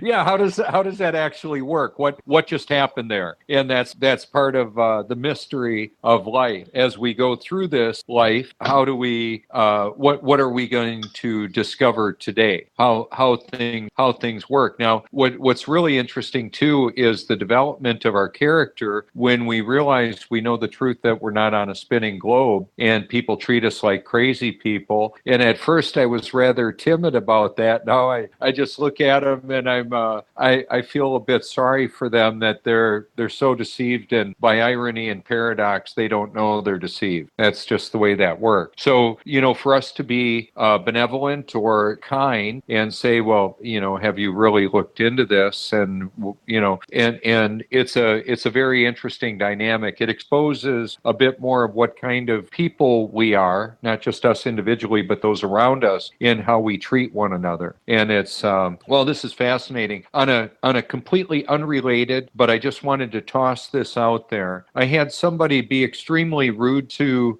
me in a group where I posted Dorji Daka's proof of flat Earth proofs, one of the best ones I've ever found, and it's on my profile. And he called me an effing retard or something like that. And I was thinking, wouldn't it be nice? And I was kind to him and everything. Told him he could call me if he ever wants to. But anyway, it would be kind of nice if we could drop a Facebook tag where a Facebook evaluator would jump in and say, you're out of line, mate. We're going to have to close your account down for a little while until you learn some manners. Some people are just extremely rude and hateful, and I don't know if something like that could happen. Earth half the time is being persecuted, though, isn't it? This is total persecution, and just it's almost like hatred towards you. Well, yeah, and it's not just at the individual. See, when I asked him if he watched the video, he said, I've seen 50 of your videos and I'm not going to watch this one. I'm thinking, well, you mean the 50 videos that I've made? I've got more than that. Everybody gets the same treatment. There are some people, like Sirius's life is quite quiet. His friends either like it or they don't. And he doesn't think, hey, get out. But my life has been really hard. My family have been really weird to me. Oh, yeah. Well, I get that. I get that family fallout, too. Yeah, Robert does. Does anybody else get that on the panel tonight? Does anybody else get what me and Robert? And what's it like for you, Will, Stan, Patricia, Frankie? What do you get then? For me, I've got my youngest daughter, who is absolutely brilliant. She really gets it all. She's really moving forward, and so are her children. But my other two think I'm the most loopiest clown on the planet. That is their words. They think I'm absolutely crazy, and they haven't spoken to me now for nearly 6 months. So they're lost. What about you, Patricia? Yeah, I must be doing something wrong because, as far as I'm aware, nobody's ever been nasty to me. Mind you, not that I've really told a lot of people about the flat earth bit anyway. Well, two of my sons, maybe, and they've not really said anything. They've not sort of said, Mum, or all like that, but they've not said, oh, that's great. You know what I mean? So I think I must be doing something wrong. Maybe I have to be more passionate about it. But I always think that you can tell somebody something, but they have to work it out for themselves. And that's the basic thing, I think. Oh, Patricia. Patricia is quite quiet on our panel, but when she says something, cool. Well, Frankie's a bit like that. Frankie stays quite quiet, and then when she's got something to say, it's another cool. Yeah, you can't shut me up. Yeah, but it is a bit different going live, by the way. You know, we've had, like I said, private hangouts for rather a long time, so we all know each other, and Robert, you know, so we're not, but it's a little bit different going live. But anyway, what about you, Stan? What about people for you? Have people been quite horrible for you? Oh, only the people on YouTube, you know, the normal. But yeah, my family and that, they're quite open to ideas. Well, most of them are. Like I said to my mum the other day, is the world a ball or is it flat? She went, it's flat. And I was like, yeah.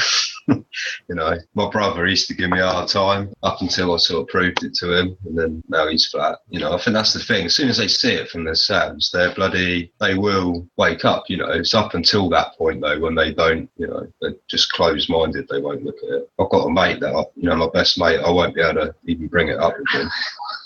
So I don't. Why argue with someone if they don't want to know? That's what I think. That's like I say to all these ballers. It's like, I ain't going to argue with you because what's the point? We're just going to go round in circles, and that's what you want.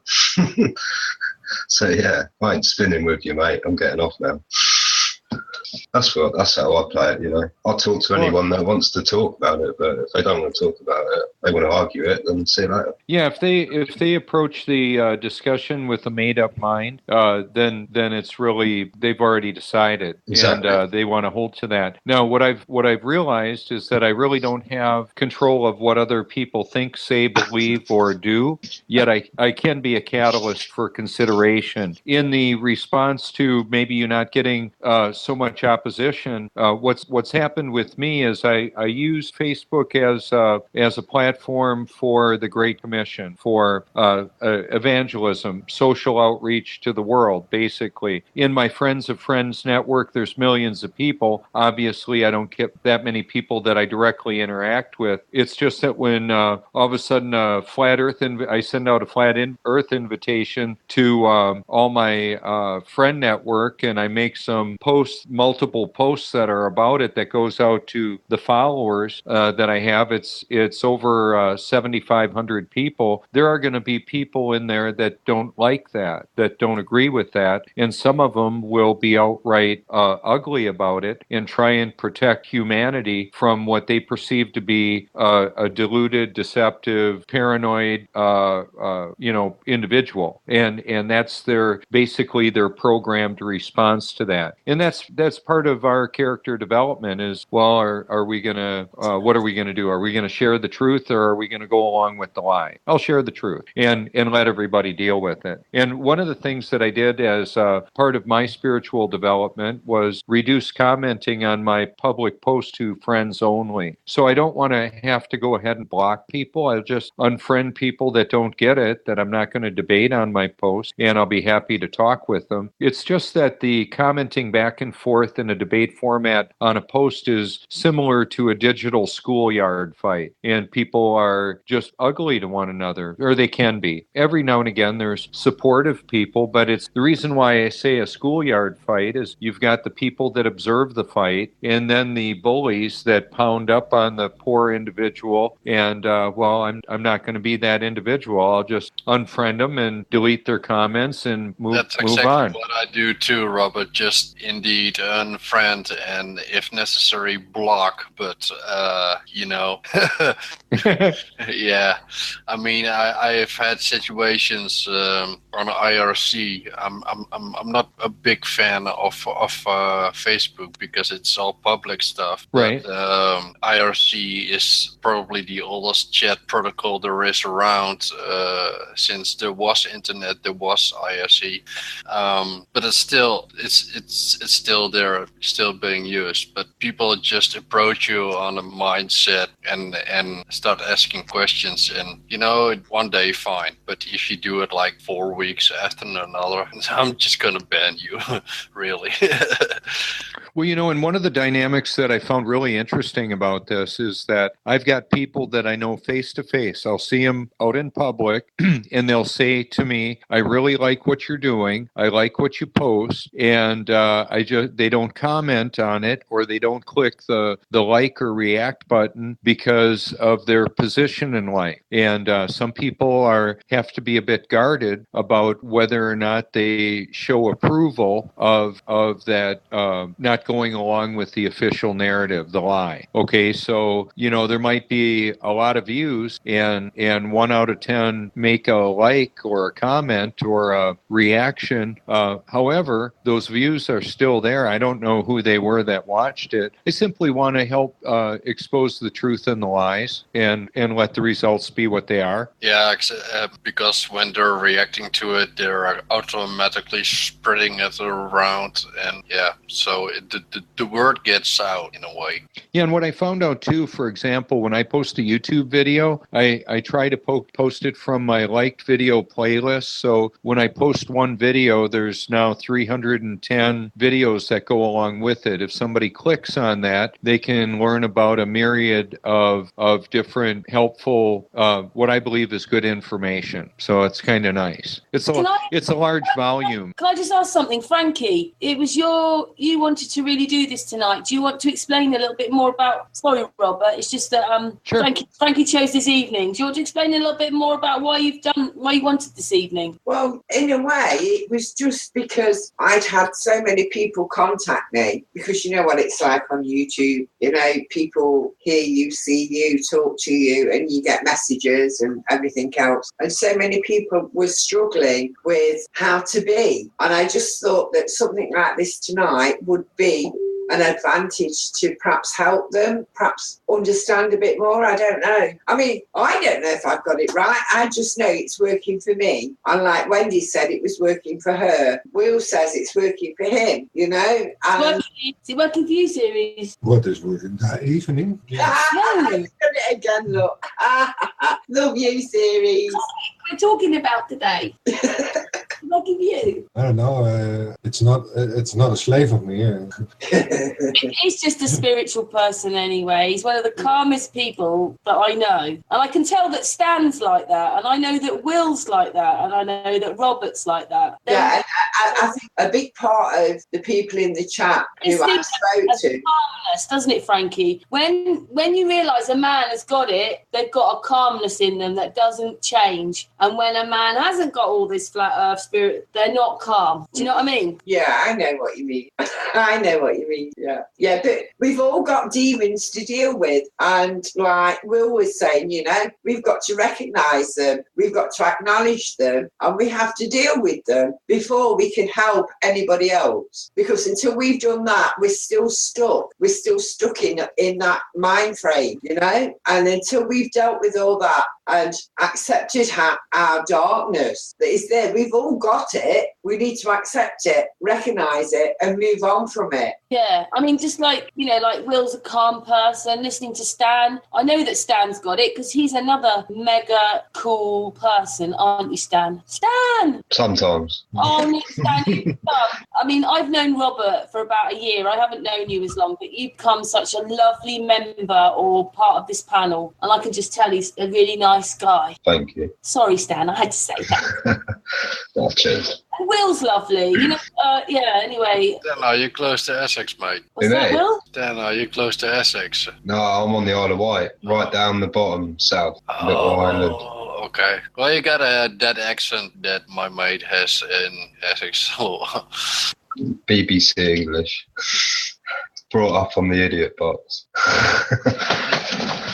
I suppose what I mean is, we've got a chat room watching, and they're part of our family, and hopefully everybody that watches. But on the panel, we talk for quite a long time after the hangouts. We have an after hangout, don't we, guys? And sometimes that can go on for hours. Yeah, I've sat here until it's morning.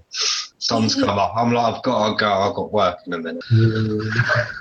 Yeah, and I think somebody had fell asleep on the one from last night, and it's still live. The one from last night was on my hangout page. But yeah, and a lot of us can't say goodbye to each other because we're all talking and communicating and trying to discover or put together how this place we live in works, as well as the spiritual side of things. But, we're becoming, because obviously we talk to people on the panel, we're becoming quite a nice family, aren't we? We can't help it. We're all coming together. I don't know what would happen if there's more than 10 people, though, in the hangout. How do we do that? Switching? I suppose we're doing it now with hangouts, aren't we? For people to come together. But, if it wasn't for this, we wouldn't be talking to Stan. And Stan, tell Robert why he needs a 360-degree camera again.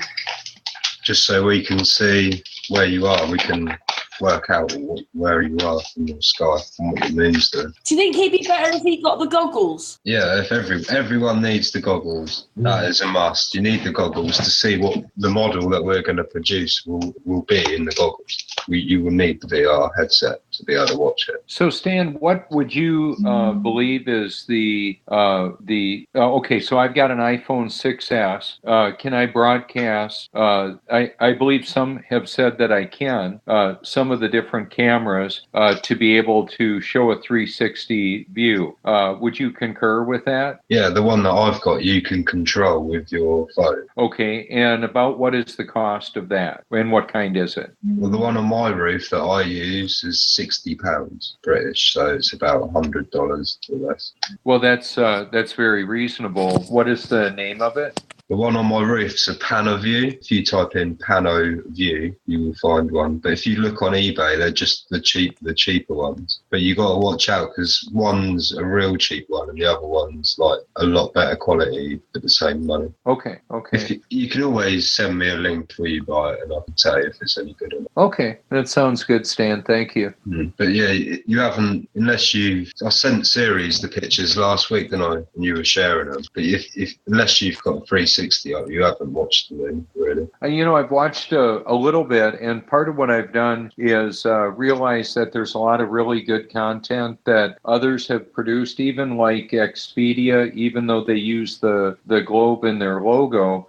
They've got, it's a travel organization flying in that, and like they showed Niagara Falls, and for the purpose of what I want to show, water falling, they've got aerial views of Niagara Falls in the United States. It's and then they're saying it drops 170 feet and it's gorgeous, and I'm thinking, well, there's not many drops between the Great Lakes and the ocean. How high is it actually? We're a lot flatter than even I thought. Robert, Stan answered you, but I've asked you to come on Wednesday, and I'm hoping that Stan will come on Wednesday, and then we can talk about all that then. Oh, okay. I'll tell you what. In fact, I've got some hurricane preparation work that I'm going to work on now, so I'll be able to save some of my time for discussing the photography on Wednesday. So I'm gonna move on and catch the chat on this later, or the hangout later. So I'm gonna let you all go. I just want to thank you once again for inviting me, and love you. Yeah. Oh, love you too. Big hugs to all of you. Thank you so much. Big hugs, Robert. Okay, bye-bye. Wait, let me flip the camera around. Here we go. There's the pictures, Robert. Uh-oh. I saw a question coming in for me, Karen. Sorry? I saw a question coming in for me on the chat. Yeah, it's Arwin wants to know. All right, I can answer that. I'm in the city Groningen. No, he's saying where. I see. Where are you from now? I thought he meant where are you from before, but he means where are you now? He's just down the road from Ceres. Yeah, in the city Groningen. But I know it's really. I've met Will 3 times since I've been here. Will's just round the corner.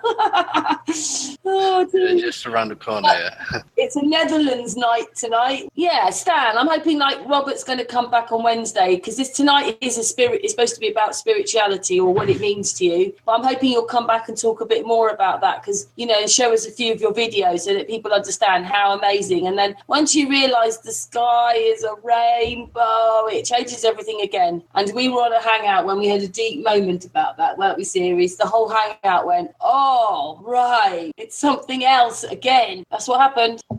Yeah, that's what happened to me though. It took me 2 weeks to figure out what the hell was going on.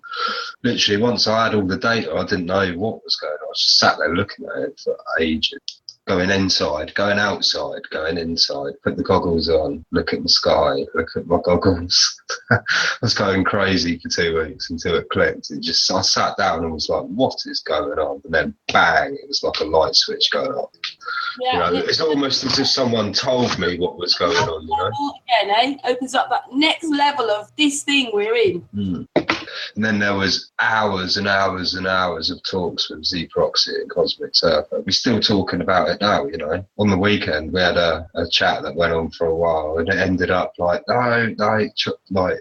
just got silly, you know. But we have a few things to talk about as well, like that we've noticed as well about rainbows. But we'll save that for Wednesday. Yeah. Well, so what does that mean then if all you boys are talking? Because it's a spiritual thing again, isn't it? Because once you wake yourself up to realising that it's much more than you ever thought it was from the beginning. Yeah, it just blows your mind, doesn't it? Yeah. And it must be difficult for you, Stan, because you think you're like all the others, you think left brain really logical, and you've got to bring the right side into it and merge it together. Yeah, I always look left when I'm thinking, so I must be using my left side.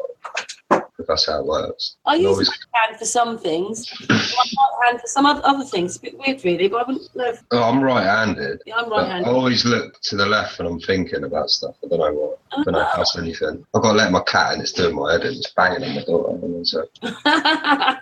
Spiritually, let me in. Yeah. So Will? So your family are okay with you then about you being a flat earther? Yeah. I guess I'm not hearing anything bad or anything.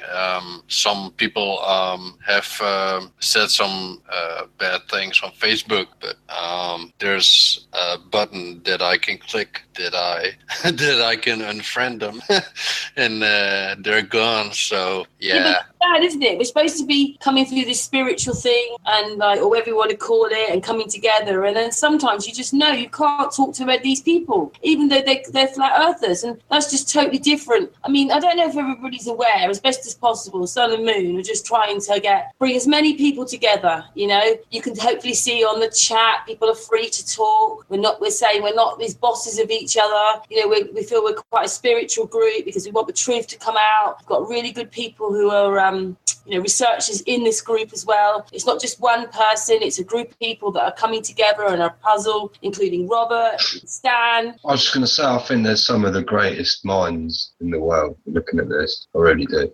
But on the whole, like when you look back, like you look at what's going on and what people have discovered and everything, it's, you know. Oh, Stan, that's awesome. Thank you. Oh, they're bloody good people, you know.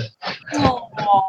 People put a lot of work in, don't they, to this? And it's all for free. Something. I mean, even Will, I love you because, you know, you people who, like, the thing that Series was talking about was the mistake most people make is they use their ego first. And it's just such a joy to hear someone like you or Will don't use their egos first. Series isn't like that either. It's lovely. Don't you think, Frankie? It's a joy. It's what this should be about. Yeah, it is. It is. And it's it's working together as well, you know? It's working together, helping each other realise these things, because we can't do it on our own. We all need each other. And together we're all stronger, you know? On our own, we're nothing. Although we're powerful, we're not as strong as what we are when we're all together and we're working together and we're of the same mindset, all working together. This is what the powers that be, whoever the bloody hell they are, this is what they fear. They fear us all coming together and realising our power. We're coming together together in peace with our hearts. Yeah. Well, that's why I see it. Sorry if I'm a bit soppy, but where does this ego in the mind? The mind should be running our lives a bit more from the heart, because that's where the trueness happens. That's what I think. We're all running it from here too much. That's what we've been taught. Yeah.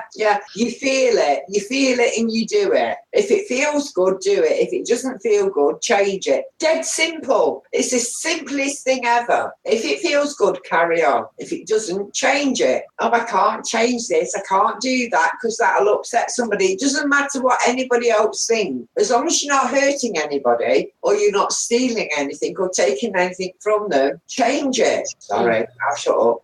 That's all right, Frankie. It's just that, we are in this like bondage thing, but the way I saw it before Flat Earth was this is a multi-generational cycle thing, that a lot has happened to our parents. Instead of treating us like as human beings, they've taken their lives out on us. So they took back from us what had been taken from them. And until we learn to respect each other and realise that, we don't know everything, and that you are always learning, which is what Will or Stan said.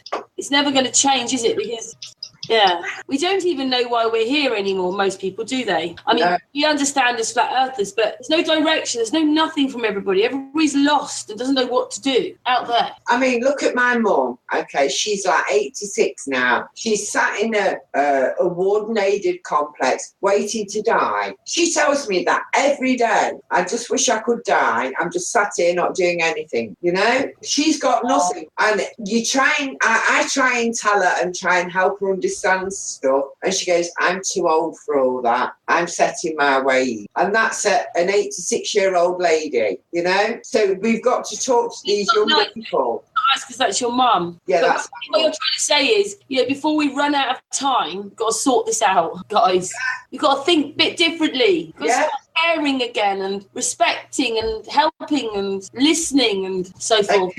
And connecting to the energies that's freely there that we can tune into. We've only got to be, and we can feel it. My friend came round to see me the other day, okay? It was a lovely sunny day, and I said to her, you've got to come outside. And I made her come outside, take her shoes and socks off, and I said, feel this energy on the floor. And she went, oh my God, it's fizzing. I said, yes, this is what our energy should be. This is what you should be feeling. You don't feel this when you've got your shoes and socks on. You need to feel this and connect to this to be whole. Yes, everybody, if they don't understand in the chat room, what it is that things like computers and screens, they give off positive ions, and they're not very good for you. But in the ground, there's these things called negative ions, and they're really good for you. So what we should be doing every day is taking our shoes off and putting our feet on the earth. And what it is when they made all these shoes for us, they're plastic, and nothing goes through the plastic. If you've got leather soles, the ions can go through the bottom of the soles, but they keep making plastic ones. So that little bit of plastic stops you connecting with the negative ions, and we really, really need those ions. Yeah, but you know what my mum says? I'll say to her, she'll go, what are you doing? I'll say, I'm sat outside just with my bare feet on the ground, feeling all this wonderful energy.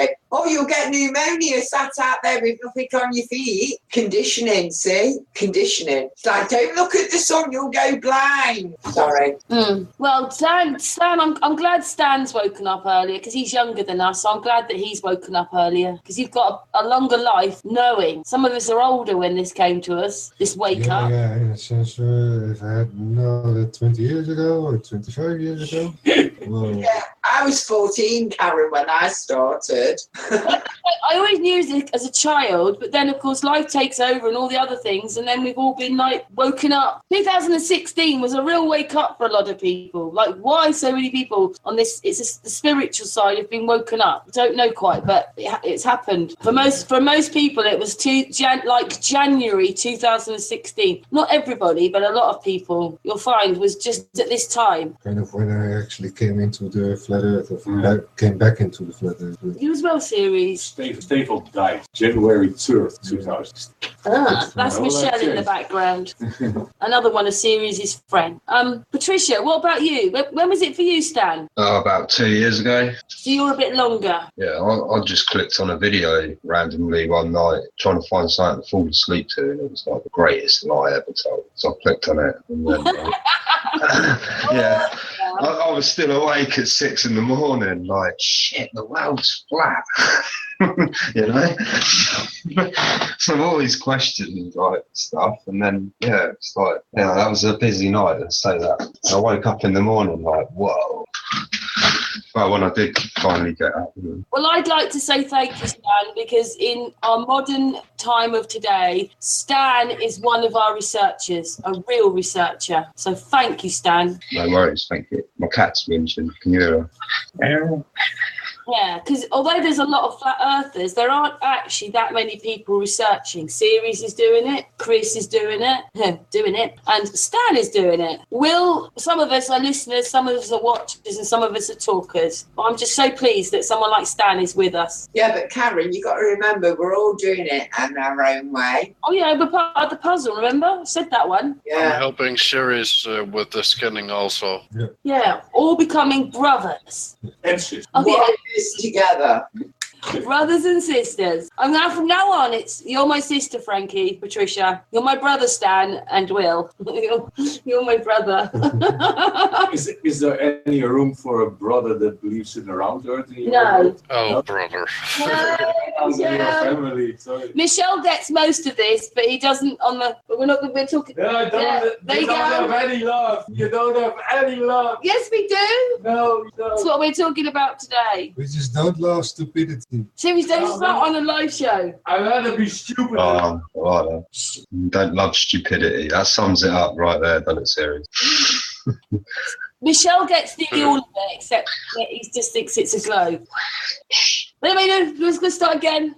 It's stays with Ceres. They are quite good friends, aren't you? Yeah, 20 years already. What is it? 25? He was my actual programming teacher. Then I actually learned programming principles, and from there I actually learned any language.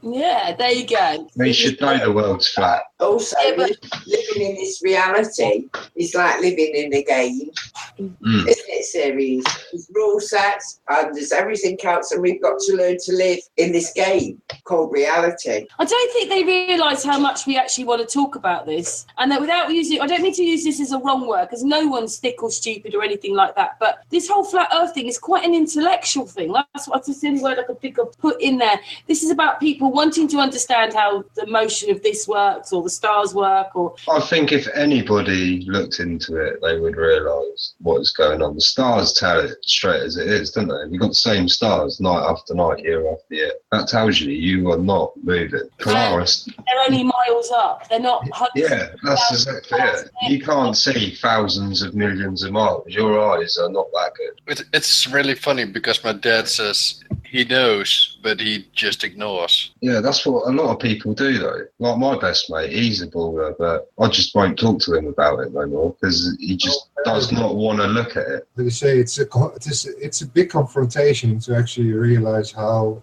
big your paradigm change is. Yeah, it changes your entire life. Not just that, it means that you're living in those movies. It means if you go outside the door, you're living in one of those virtual reality movies that you don't want to be in. Yeah, it's like the Matrix. Just asking, even in the chat room. I mean, I used to go out a lot more, but I can't anymore because it's the living dead out there, and I just can't. And to connect with my flat earth friends, I'm at home a lot more. That doesn't mean I haven't met some of my flat earth friends, because I have. How many more people stay at home now? They're a flat earther. Now they understand what this is all about. The really funny thing is, I have the same paradigm of this extra dimension within the 3D model of a round earth. Okay. It's the same. It's really the same.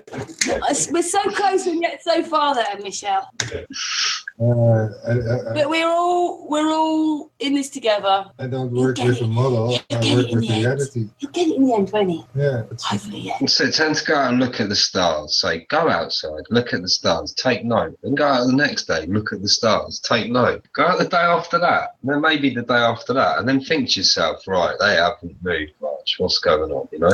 Or they're all the same. Just think they're all the same, right? I'm going to be hurtling through space on a ball that's spinning around this, spinning around that. Doing Mach 80. Oh, yeah. There's that. people can't be bothered. They really can't be bothered. They've just got to go to work, get the food. That's a lot of the trouble. House out. You know, the crazy thing is, really believe that Mac 80 doing all those 260,000 miles an hour in 3 different directions, one going anti-clockwise with the moon, and all that. If they really, I was just like, we're not crazy. They're crazy. I think that's the trouble, though. A lot of people, like I said to my brother, I said to him, you know, the world's flat, you know, and he's like, yeah, now what? If nothing's changed, I still got to go to work tomorrow and pay bills, pay rent, take kids to school, do all that crap. You know, for him, it hasn't changed anything. I think you've got to be quite free and willing. You've got to have the time to look at this, you know. Them that haven't got the time will never look at it because they just haven't got the time. Yeah, that's what I see online as well. The people that who are really getting into it are after retirement. Yeah, they've got the time to sit there all day and watch these hangouts, and you know, for a lot of people, they can't keep up with just this one show. You know, I spoke to people and they're like, Christ, they do a show every night. I can't keep up. I'm having to download them and then listen to them at work while I'm working to then get ready for the next night, and then I have to download the bit that I've missed when I've gone to bed. So then I said, yeah, and you've not even seen the bit after the show. You know, I said to keep up with it, you just don't sleep. I'd almost take the after show would be just as good as the live show, because people are talking and then something that happens in the hangout then goes afterwards and someone will think about it and they'll always get a picture out, and then it carries on and then it goes on for 3 or 4 hours sometimes after the hangout. Yeah, or 5 or 6 like we've had a couple of times. But I made a little video because what I think is all they've done to us is they've taken our freedom away. Again, they're just constantly taking our freedom away. And that's what I wish people would wake up and see is you're not getting it, they're taking it away. That's why I paid my tax the other day and I gave them nice, like, it said, would you like to do this survey? And I was like, yeah, all right. They were like, how difficult was that? And I was like, very difficult. Why? Because I didn't want to pay it.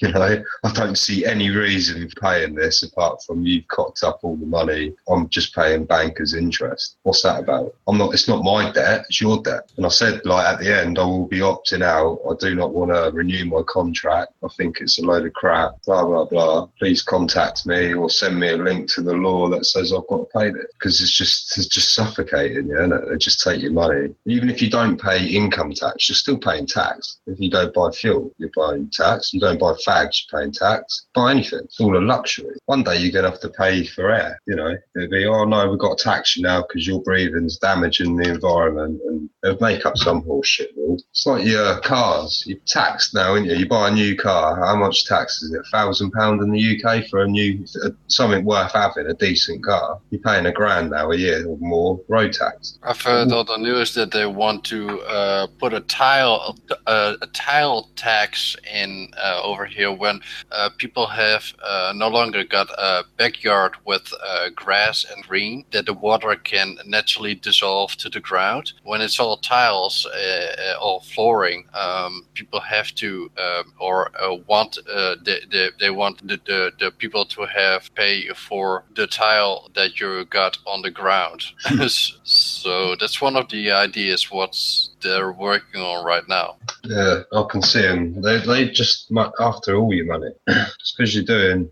Oh, you've got 2 cars now. You can afford to give more money. You know, that's what it's about. I do think, though, the richer you are, the more you have to pay to get it equal to the rest. I mean, the whole situation was in Greece, in Spain, whatever those countries. I mean, they had it all wrong. So yeah, it's the thing. I always ask myself now: do I really, really want that? Do I need that? You know. Dan, do you stay in more now because of what you believe? I don't stay in more, so I'll go out, you know, I'm always out even just outside in the garden. I'll sit outside more, or I'll sit over my mates over his pond, and, you know, I'm out more. I'm into that world. Yeah, but I don't go and buy, like, you know, I used to before just get paid, go out, spend it, go to work, get paid, spend it, go to work. And it was like every week it was a repeat, you know, and then, yeah, stuff sort of changes, and then you realise, why am I going to work and just buying more crap that I don't really need? What do I want? What, you know, look around you at all the stuff that you did buy when you were just doing it, you know. Rather know the truth though, hey? Yeah, that's it. So now I don't know, go to work when I need to and look at the sky when I want to. I know. Stan has cameras going 24 hours a day, and very much appreciate him. Like Robert, who's just been on, they're, what do you call it, like cataloguing what's really happening every day. We should, and we should really appreciate these people who, even like Series, who spend hours and hours of their life doing this so that we understand what's going on in the place we live. So Frankie's dropped off at the moment. Hopefully she's coming back. Her computer's crashed. It was her choice or asking if we would do spirituality, and that's what some of this is about, though. On the same thing, we're doing the research. Hours and hours of his life. His computer is never off. I'm going offline, Karen. I want to thank you all for doing the hangout, and have a very good evening all. Have a good day, Stan, where you are at the other side of the globe. So our disc. Yeah, see you guys. Is it a disc? It's time here in Denmark is already. Oh, Denmark! What am I talking about? Holland is 12:30, isn't it? Yeah, you're only an hour out. You're all right. You're only that way a little bit, apparently. So. Just have to remember to say we are on a disc, not on a globe. Lame. Anyway, let's good evening. Let's give Will a flat earth hug. Bye, Will. Thanks for coming on. Bye. Nice to meet you, man. Have a safe trip tomorrow, Karen. Thank you, Will. Thank you. Bye-bye. I'm going back to England tomorrow. Bringing any souvenirs? Yeah, Series is making me something. Oh, yeah, I see him sat there with his needles going for it. Yeah, he hasn't finished it quite yet because he crochets. He'd be up all night anyway. He's got like more here, like, look, is this you? Yeah, try out. Oh, I'm not picking it up. I can't get it to the camera. He's making other stuff here. It's all down here, next to this chair. Bloody Series. Yeah, always. It's the one up in the window. My computer at work and kind of watching it and following it. And okay. Have you had a nice time then? Yeah, well, we've just done hangouts, talking. We've been ringing people and speaking to them. Yeah, it's just been good. We've been shopping. Movies. Watch some movies. No flat Earth in it. Yeah, I watched a couple of films weekend actually. For a lot of people don't realise, Series is my group partner, and we've been doing a Facebook group for a year. And so I wanted to meet this person that I have a hangout with nearly every night. Last half year or so. Yeah, we've been doing those since January, Series. Yeah. We've been doing hangouts since January on Sun and Moon in Facebook. And it was the end of May when we've come on here and started doing them live. Because we weren't going to come live because we just were worried that the research that Series was doing would be mocked and sort of trolled before it was even finished. No, it's a bit like us. So far, we only it was the three of us chatting for ages, and it was just sort of closed group, and then discovered a few things, and we approached I'm Round Media the first time. If anyone out there ain't subscribed, they should. I'm Round Media, they're pretty good. We went on there the first time we ever spoke about it, and they were like, so what have people said about this then, Stan? And I was like, well, nothing. You're the first lot that's seen this, and then I found you guys because of Cat's Eyes. She said Thank you, Cat. Yeah, she said I should come on here and have a look because I'd really like it. And and you haven't looked back. No, it's good, isn't it? No, I'm so pleased you're there, Stan, because we know Stan's a really nice person. So it's really great to have you on board on this because we are helping and talking to each other and discussing things. And you lot out there want us to move forward. It's only going to happen if real people are researching. And there's a lot of people who aren't researching and doing stuff. They're just talking, and we talk, but we're also researching. Yeah, about the research. Yeah, about the research. And in the meanwhile, the kind of islands of knowledge coming together, laying bridges and sharing the knowledge through a live channel as well. Everyone else can enjoy it and actually learn something. It's kind of food for the brain. Not an amusement, but an actual amusement. Yeah, and maybe it's hard for some of the people in the chat room to realise, or whoever going to watch this, but we're together because we trust each other. That is it. That's the real reason. We all trust each other. Well, I come here, I see real people doing real research, and I was like, this is where I need to be. They're doing what we're doing. Then it's not going to work unless you're there, because Dave Marsh, No, but it was all your tracking that got me. It was like what they're tracking is bang on. They just don't realise it yet. You know, I was like, they've got it, or they just don't know that they're seeing what they're seeing is right. That's what I said to Billy. I said to Billy Sunday, I don't know if he's in the chat, but I said to him, I'll change, like in 2 weeks, you'll be thinking something different. And then, yeah, the other day he texted me saying, cheers for that, Stan. Really appreciate it. Yeah. Still coming together. Like you say, it's about coming together, working it all out. And there are like Z-Prop, he keeps an eye in, doesn't he? But he doesn't want to come on the Hangouts, whereas you don't mind coming on the Hangouts. He doesn't really want to come on the Hangouts. He's only a click away. He's literally been talking to me now saying, remind this, remind that. I'm like, Wednesday, mate. Hold fire. So there is more to talk about people out there. And also, people don't know that, I know he's in the chat room, but FPV is also part of this as well, even if he stays in the chat room. Yeah. He's there as well. So it's not just me or Series or just Chris. There is a group of people, and not all of us could get on together at the same time or be there together because commitments and that. But yeah, and then we've got the slightly bigger YouTubers who are coming in slowly, one by one. They still need to get their cameras up. I've been trying to get Jaron to put a camera up for me for ages, and Bob. They just won't talk to me. So yeah, get them on. Let's get the cameras up, boys. Let's figure this one out. We can do it, especially with your stuff as well, Series. A community communicating exploration of the truth of the truth. Finding the truth can't be argued. Even though you're doing something different to Series, your work is... It will all overlay. It should all work. Yeah. They all overlay each other. So Series has got a bit of Stan's work. Stan's got a bit of Series' work. Then Chris has got a bit of Series' work, and Series has got a bit of Chris's work, and it just goes on, and they all overlap. So the truth doesn't have to lie, does it? Yeah, this is how we're all coming together. Truth is ultimately at its core never war. Series, it is spirituality night. It's got deep. But it is. But also, it's not actually a subject that lots of people on Flat Earth really talk about, even though it's part of it. It's all consciousness. It's the whole thing. Consciousness. You're only, like I say, you're only looking at this if you're if you're awake, you're looking at Flat Earth.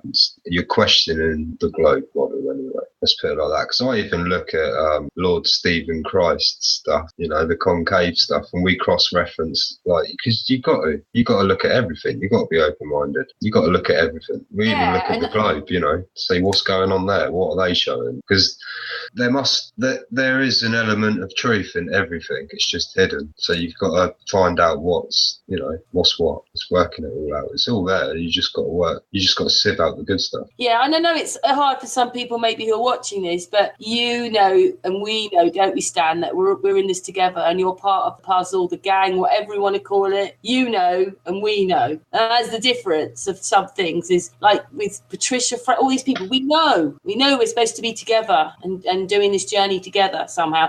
Even if we're all separate, got our own bits, because you've got your own YouTube channel, but in another sense, we come together and we're doing this together. It's the sun and moon coming together. We're all coming together. Yeah, we're starting to watch out for us and everything, because that's what a community does. Well, when I first see you guys, you had like 600 subs. Now you're at 1,800. So pretty much far. And that's only been a month or two, and it's not been long. Well, I think I looked about 3 weeks ago, wasn't it? 3 weeks ago? We've picked up about 800 subs in 3 weeks. Good, isn't it? People are listening. That's what I like.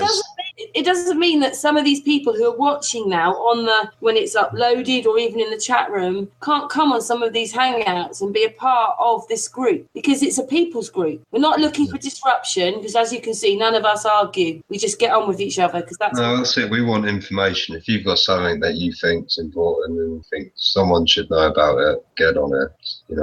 We'll know instantly if you're a genuine person or not, and if you're not, you won't be back on it. Simple as that. Yeah, we're not here for personal thing. We don't want to get involved in any of the drama. No, it's too much drama, too much hearsay, not enough. You can't call someone out without absolute 100% proof and back your claims, because otherwise it's just hearsay, and what's the point? And then we turn into what they say the other ones are. We're just turning into the same thing. But there are people who are not as true as they say they are, but that's why we're a community. No, but unless you're silly, you know who to watch and who not to watch. much, and it's as simple as that. You know who's giving you good information and who's giving you bad information. And part of which draws us together is this subject we were talking about today, whether you want to call it connecting energy or spirituality. That is what has brought us together. I mean, we don't tell you what to do you, Stan? You're here because you want to be here, and we want you here. So it's just brilliant. And Patricia and the rest of the people that come on our channel. Yeah, I'd have been here earlier, but I was still running around. As soon as I got through the door, I had the YouTube up and started to listen so I could get a grasp of what was going on.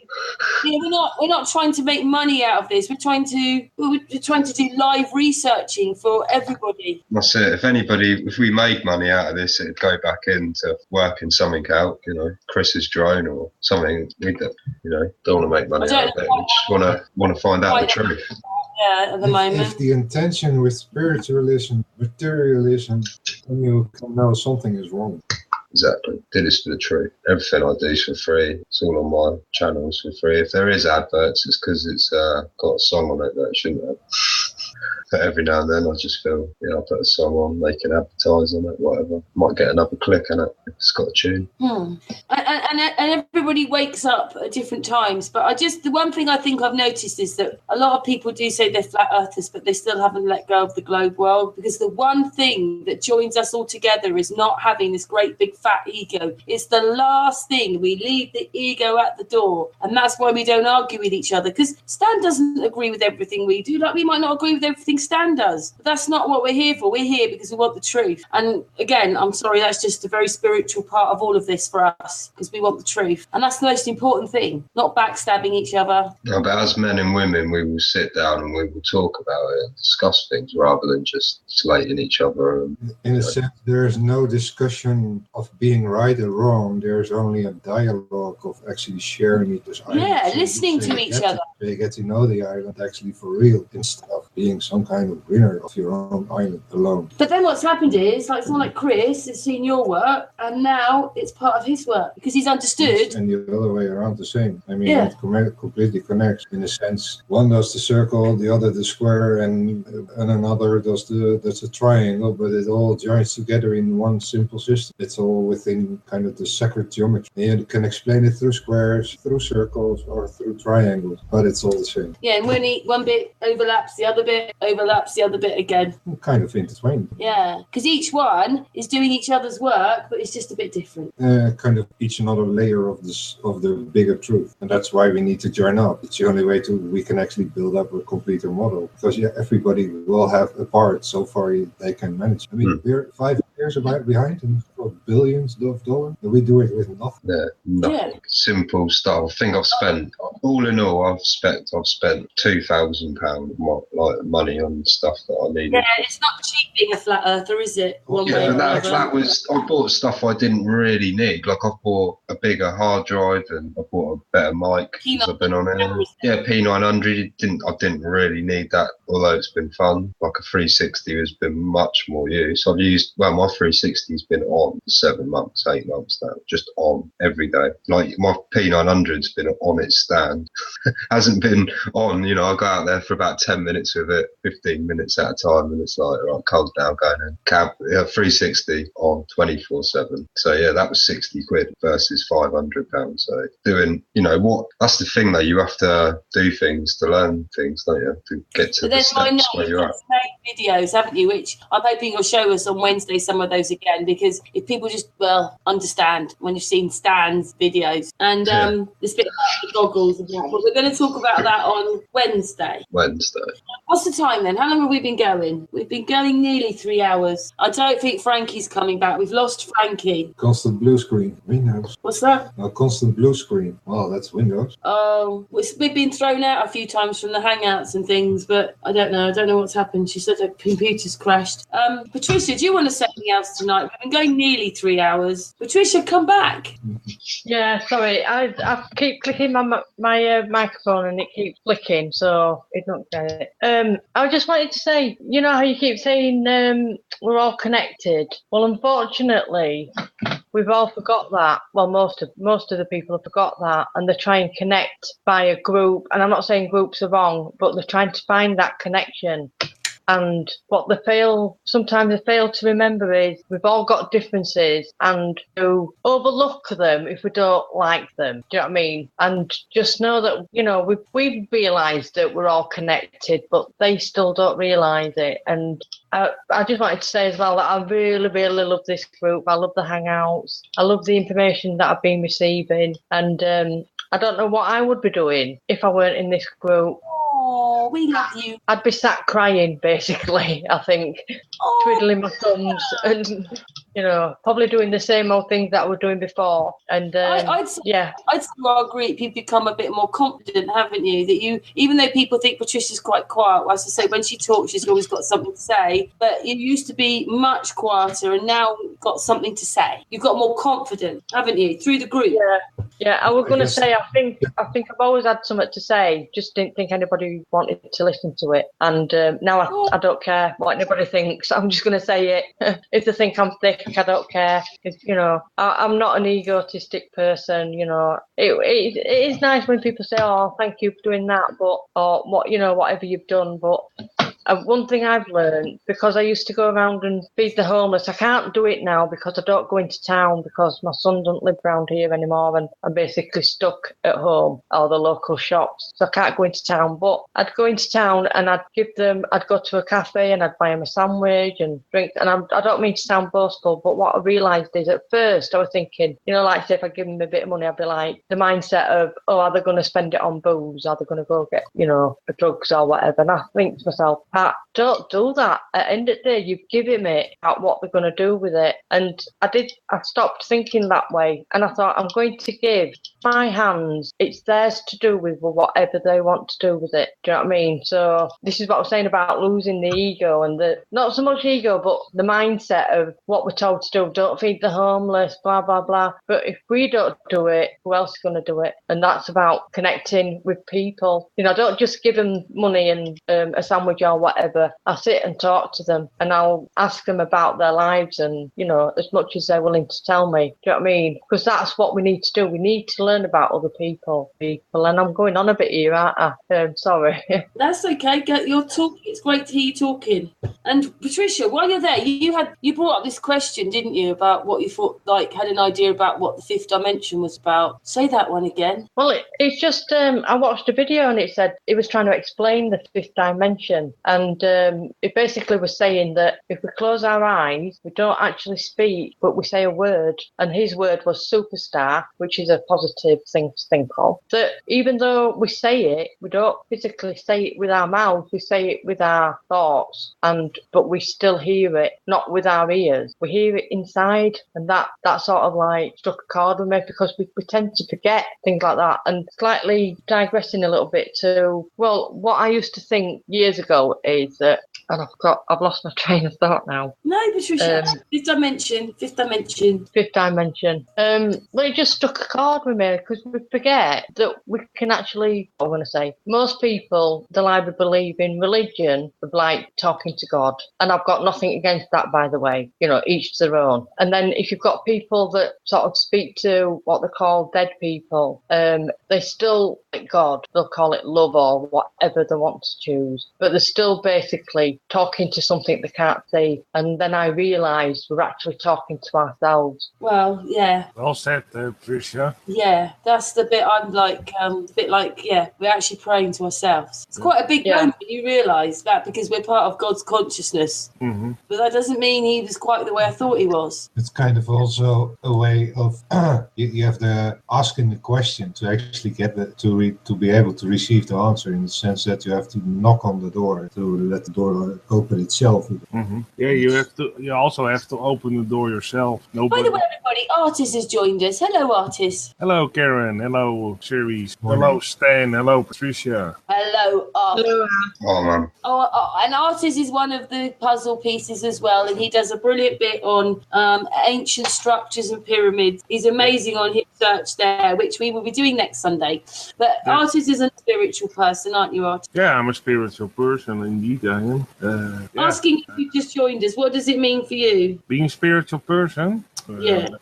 Basically being in touch with nature as much as possible, and be happy with all the things that you have around you. And I'm always glad when I wake up, it's another day, and I make the best of it. And I try to be as kind to people as I can, and help people as much as I can. I just went to an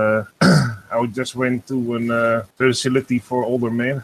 It's called a retirement home, and I do volunteer work over there. And I basically what I do if I go there in the daytime, you can say that I drive around with people in wheelchairs that are unable to walk. I drive around.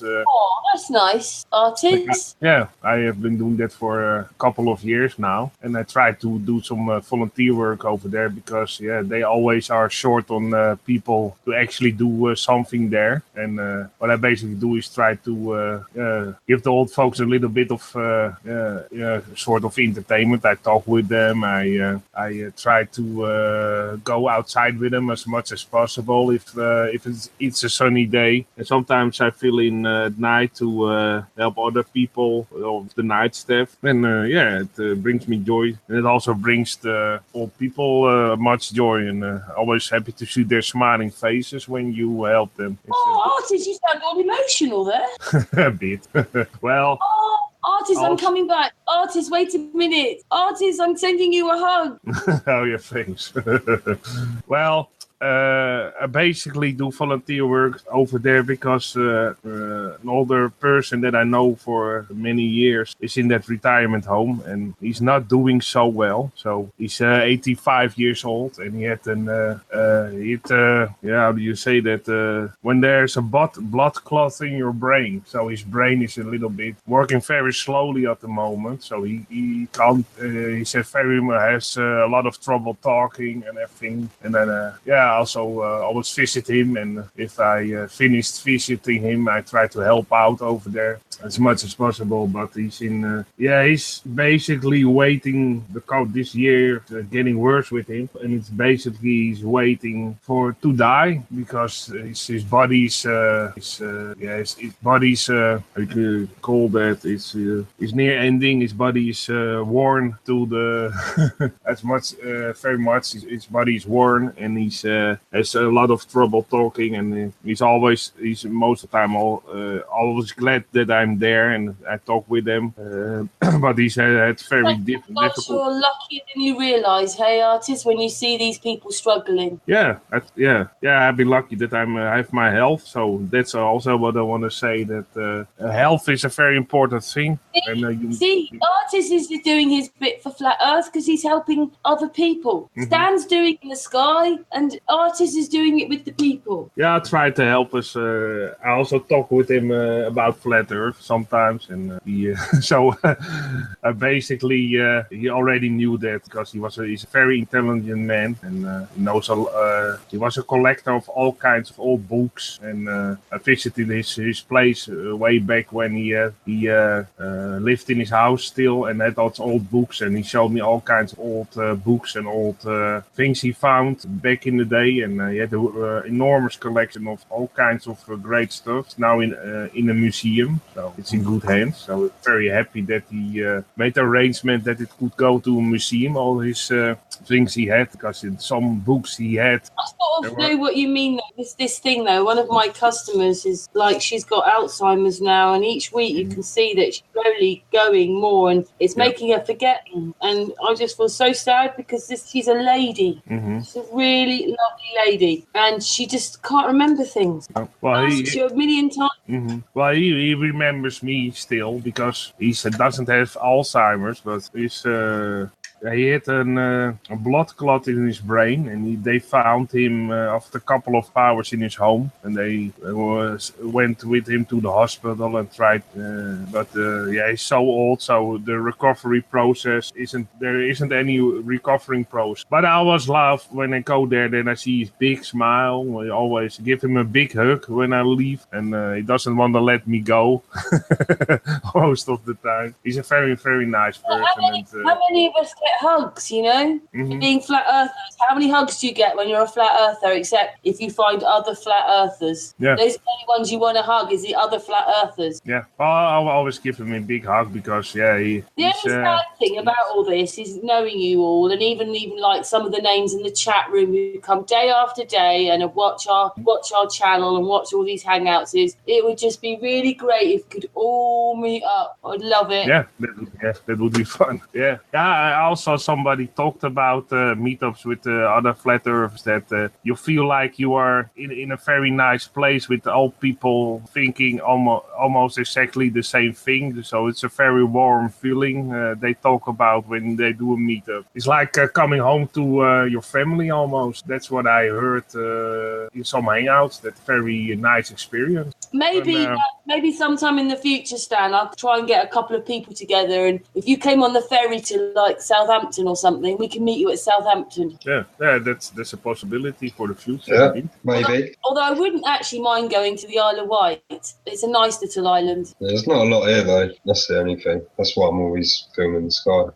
That's why I've got time. Do you feel a part of the UK, or does it make you feel a little separate from the UK there in a way? Even though I know that you're just there, but do you feel part of the mainland, or do you feel... Oh, it's annoying because I end up buying a lot of cars from the mainland. So I'm always back and forth on the ferry, and it costs a fortune now. Another way to keep you trapped, you know.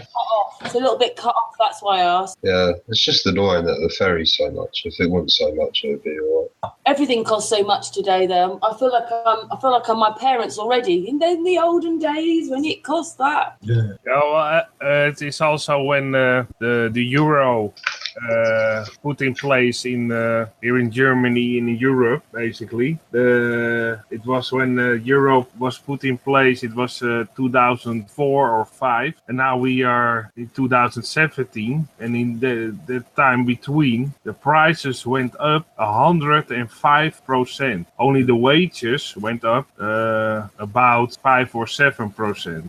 Nothing's going up in wages, is it? Everything else is going up, but our wages are not matching the way that everything's going up. No, indeed, yeah, because just like I said, in about, give or take, roughly 14 years, the prices in the supermarket and in shops went up, and also the healthcare went up for about 107%, and the wages went up almost none, or maybe 5 or 7. So you have a gap of almost 100% of prices going up. And so everything was a certain amount of money before the crisis, and it's now double. It costs double the money as in 2004. For instance, Series also knows when back in the day you got a coffee with a piece of cake, it costs about 5 gulden in Holland, and now it's €6.40 or 50, and that's double the amount. So if you calculate it back to guilders again, the prices from 2004 till 2017. In 2004, piece of cake with coffee was about 5 guilders, and it's now 12 guilders. So it's more than doubled the prices. Say something. I think I don't know if Stan will agree with me, but like I've been to Europe a couple of times really since the since we opted out of the European Union, and everything over here is twice as expensive as it was before in Europe for an English person. Yeah, Europe because the prices went up. They doubled the prices. It is No, I mean the pound has dropped. And the wages in Europe is just like our exchange rate so bad to what it was that it's twice. Anyway, that's what I see. It was twice as much as worth as the euro. Also compared to it was 4 times. Yeah, basically it's going in the direction that €1 will become £1, will become $1. It's going in that way. So maybe they do that because they want one world currency, because basically €1 is about $1. It shifts a little bit, but basically for $1 you can get €1. And the pound is also going towards that. So after a couple of years, the £1 will be €1 and $1. So if that happens, it's very easy to make one world currency. And I think that is what they are trying to do. Great. Just some other agenda they've got us on, which they never asked us about, which they're doing behind our backs yet again. Yeah, the little dot really steals everything from everything else available. Oh yeah, that little It's not dot. our fault we've been put here, by the way, guys. It's none of any of your fault. It's none of anybody. Realize it's not your money they steal, it's your energy, your actual work, what you do for your money. Yep. That's what they steal from. That's why I try to live as isolated as possible, as far away from any city as possible, and just enjoy nature. And also in smaller villages, the people are still more like a unity. They greet each other. If I walk outside now, not now, but tomorrow in the daytime when I walk outside, you can make a little chit chat with most of the persons that live in my neighborhood. It's all very relaxed and still like it was back in the day in the late 1970s when everybody greet each other and everybody make the small conversations in the street. I remember times like that. I don't even know all the people who live in my close anymore. But there's a part of me that doesn't wants to keep to myself because it's the living dead out there. Hey, we've got Cindy with us. I'm going to come back. Hey, Cindy. Not fair. Hi, guys. Cindy. They're all just Hey, Cindy. everybody. Cindy. Hey, guys. And Series. Hey, Series. We probably digressed a little bit. The subject today was spirituality. So, as Cindy's just ask Cindy, what does it mean for you, Cindy?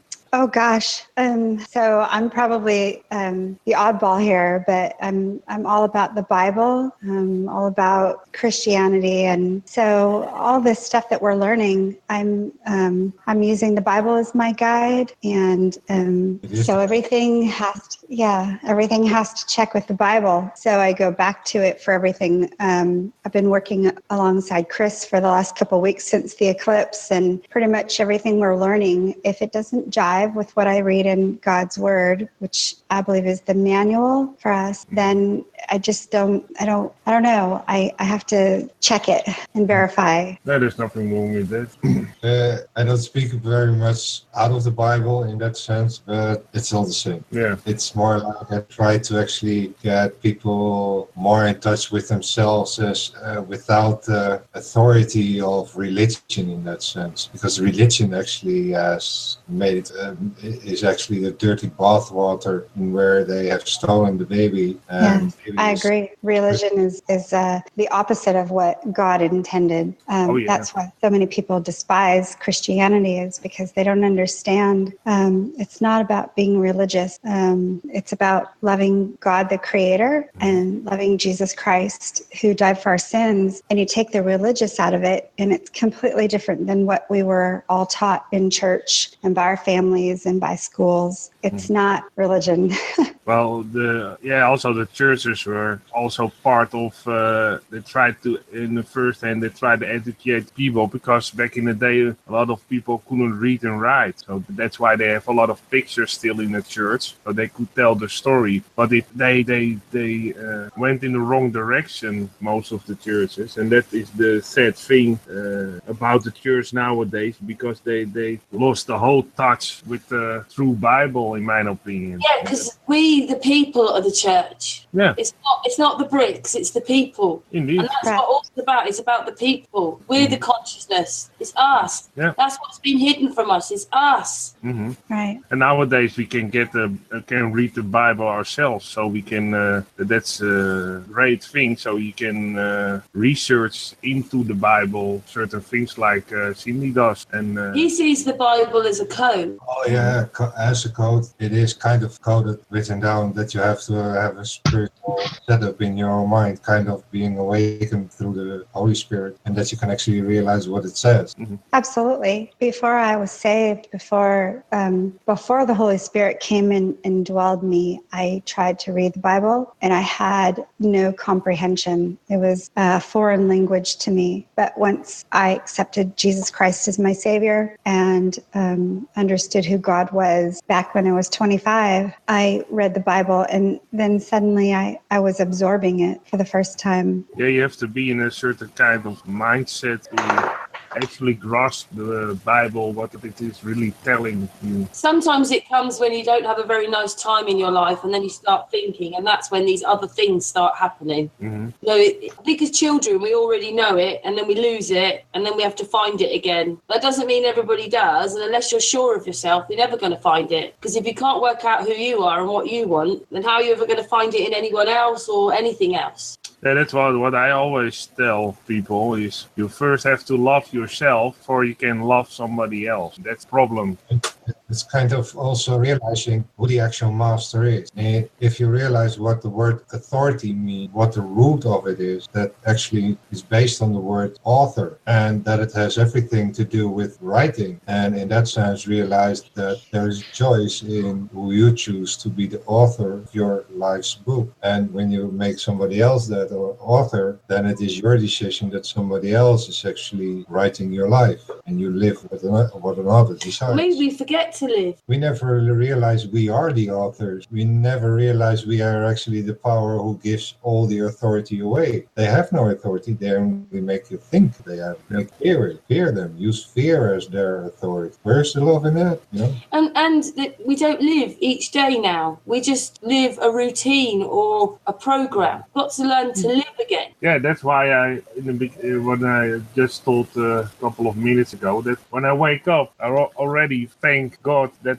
it's another beautiful day, and I try to make myself aware of it, that I've been given another day to enjoy my life and make the best of it. And indeed, most of the people get in a routine like some zombie, and if you ask them what happened this week, they say, well, basically nothing. So that already tells you what kind of mindset they have. And I try to be happy with every day I got and enjoy life as much as possible. And that's my motto in life. It just seems that life is like you've been sent to boot camp or something. Well, there's no animal that goes to work. Only we humans go to work to earn money so that we can actually live. But other animals in the world don't go to work to earn money to actually live. They live. Family is destroyed. There is no family. Yeah, but that's what I was saying about, like, we're in some kind of communism because they break up the family. They make sure that you think that you're ugly and useless. We're eating a lot of us are eating the wrong food, so we're all fat. Yeah. I don't mean that horribly to anyone, but like the burgers, nothing's fresh. Now you're relying on them, telling you the sun is bad when it's good for you. They're not taking the negative ions. It just goes on and on. The whole infrastructure of the commercial business model is practically just to hollow out life. There's nothing else. Why the supermarket is for 2/3 filled with only poison. Yep.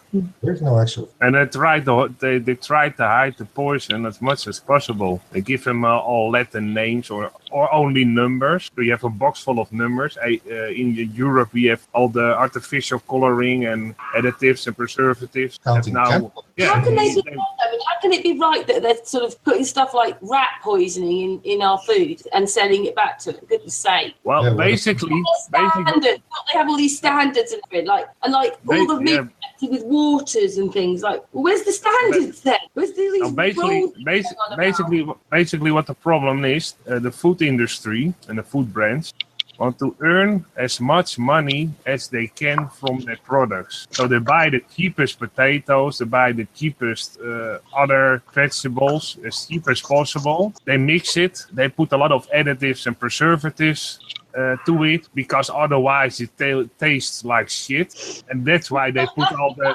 additives and preservatives in them. Oh, shit. So it smells nice, it tastes nice, but it's all because of the chemicals they put in your food, not because the food is actually tasting nice. What about the illusion of water with a taste? Not an actual. They put sugar in everything because you drink chemical taste, nothing else. No, it's water. They put sugar or a lot of times chemical sugar in a lot of products to hide the bad taste of the product, and they put additives and preservatives in them to make them last as long as possible. Yeah, everything's to last as long as possible. Yeah, and I really understood that. Why do you need a before they actually go to the supermarkets. But why? Basically, you need some products. If you turn them over and you read the date on them, some of them will last for about 5 years. So why? I ask myself, why that long?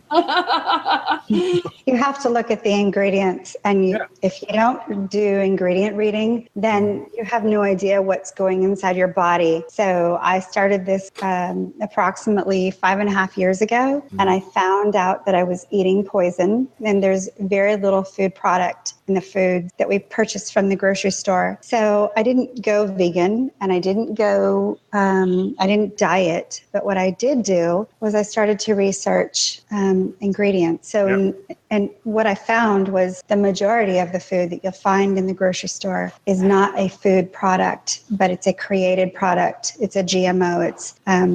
It's genetically modified. It's not something that should go in the human body. So I would say 90% of human beings have no idea what they're ingesting, whether it's water or coffee or tea or food or anything, whether it's a restaurant or it's something that you purchase on your own and cook at home. You have to look at the ingredients, and you have to really dig, because they do tend to hide the chemicals purposely. The more chemicals that you have in your body, the less likely you will be able to cognitively think. And the more that I changed the ingredients I ingested, the more I was able to cognitively understand what was going on in the world. So one thing that did happen was Flat Earth came in front of me, and when Flat Earth showed up in my feed, I looked at it differently than I had before, because my diet, I think, had something to do with my ability to understand and comprehend truth versus this false, fake world that we're given. It's pretty disgusting if you're in the know and you're reading and researching. Yeah, indeed. Well put, because indeed a lot of people don't know that what they put in their bodies, it's all chemical garbage. And if you eat healthy, your mind is clearer. And if you don't watch, I also stopped watching television a couple of months ago. That also I did helped. too, about 1.5 years ago. Oh, even longer. That's great. Instead of a diet, try and I eat not. You ate what? Eat not. I was going to say, if it comes from a plant, it's probably healthy. If you ask me, if it's made in a plant, it's probably not. It's that simple. Sorry, I haven't introduced you, Cindy. Cindy, this is Stan. Stan has a 360-degree camera and takes on his roof. He takes some amazing videos, and to him, the sky is a rainbow. But this is Cindy. Cindy, where do you live in America now? Arizona. So nice weather over there. Got artists from Germany. It's 150 degrees here today. I'm just kidding. Artist is in Germany. Yep. And then we've got me in series. I'm in Holland with series, and you know me. And Patricia's the UK, because we haven't probably introduced you on the panel right now. Nice to meet you guys. I'm the ex-NASA girl who turned flat Earth. Oh, cool. Yes. And we're glad you're here, Cindy. Thank you. It's good to be here. It's good to be awake. Yeah, and probably someone like you who's been, like the work you did, it's probably even more of a shock. Yes, ma'am. Yes, it was a very difficult red pill to swallow. Coming from the government side and actually enjoying it.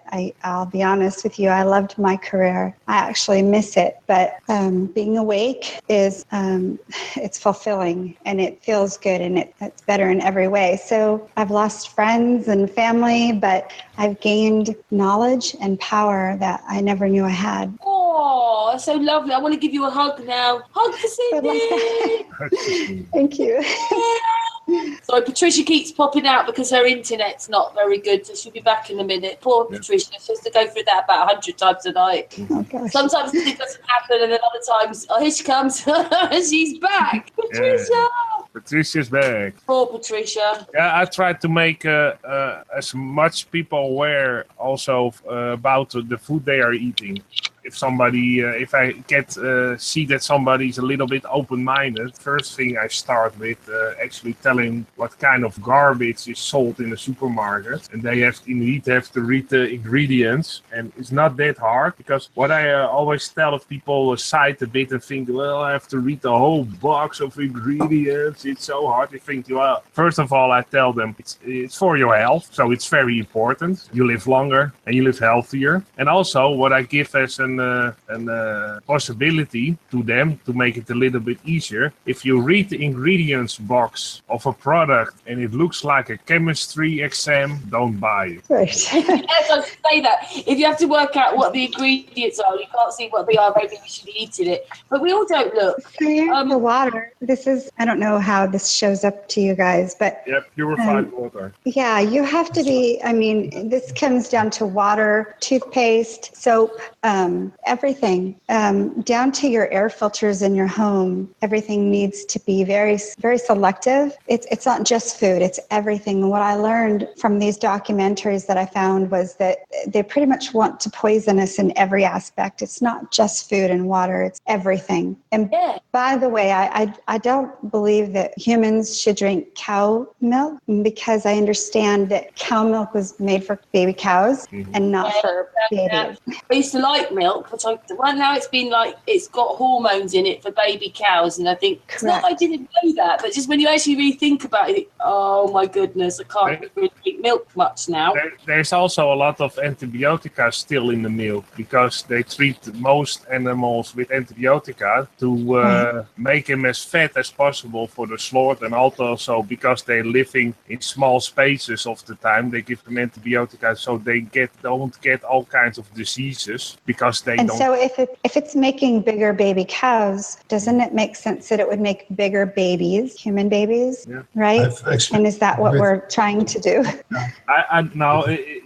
Also, but it's also very dangerous, because if you eat a lot of meat and drink a lot of milk, your body gets so much antibiotica that the antibiotica, they have to make almost around every 5 years, they have to make a stronger antibiotica, because if you're now ill and you take an antibiotica from about 20 years ago, it doesn't even work anymore, because our body doesn't react to it anymore, because we are so used to the intake of antibiotica. If we eat meat and drink milk, that's the antibiotica from some years ago doesn't even work. So the antibiotica they make to actually help you when you are ill, doesn't really help you. But it's almost like a chemo cure. It also destroys a lot of good cells, and there are a lot of alternatives you can use, like propolis and other kinds of alternative medicines that are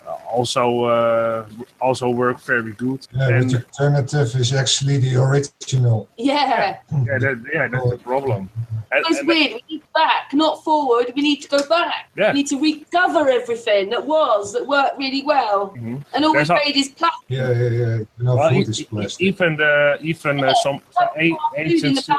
Even some ancient civilizations already used propolis back in the day. So it's a very old natural antibiotica that is extracted from the beehive, and it's very healthy for you. Doesn't have any side effects. And my dad was a couple of years, he was ill and had a lot of sores in his mouth. Then we found somebody that knew about the propolis, and he took those propolis pills, and the sores went away after a week. But also after that, his health improved a lot, really a lot, because he also had back problems. He had a lot of aching muscles, and now he can bicycle again, do bicycle rides again for about 20 miles, and he's 75 now. And he can bicycle easily 20 miles, and his health improved after taking those propolis pills a lot. That's really great, artist. That's really great. Can I just say though,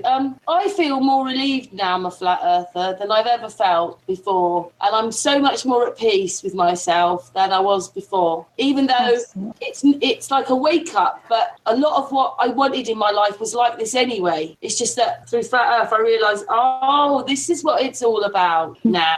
Is that how you feel, Cindy, Patricia? Cindy, Patricia, do you feel like that? There's a lot of peace. I think the idea of understanding where we actually live versus living in some fantasy, a terrible sci-fi movie. Just think for a minute. Yeah, sci-fi horror. It's quite bizarre if you think about it. So I took my older kids have birds, and I took their birds out towards my backyard. And these birds have been in a room, in a cage, their whole lives. So I put them by the big glass door, and they looked outside, and you could see that the birds were like, what is that? So I thought, are you kidding? These birds don't even realize there's an outside. They don't understand there's an entire world that they could be flying around in, because this is what they were taught. This is all that they know. And I thought, that's exactly what's happening to the humans. All of us were taught this despicable lie on purpose and cornered in these cages that we call cities. We're put in these positions where we don't know. There's a whole world out there that we need to explore, that we would love to explore, but we won't be able to. But you understand the freedom that those birds would have and the feeling that they would experience if they actually were to go outside and fly. It's the same thing. I'm going to cry now.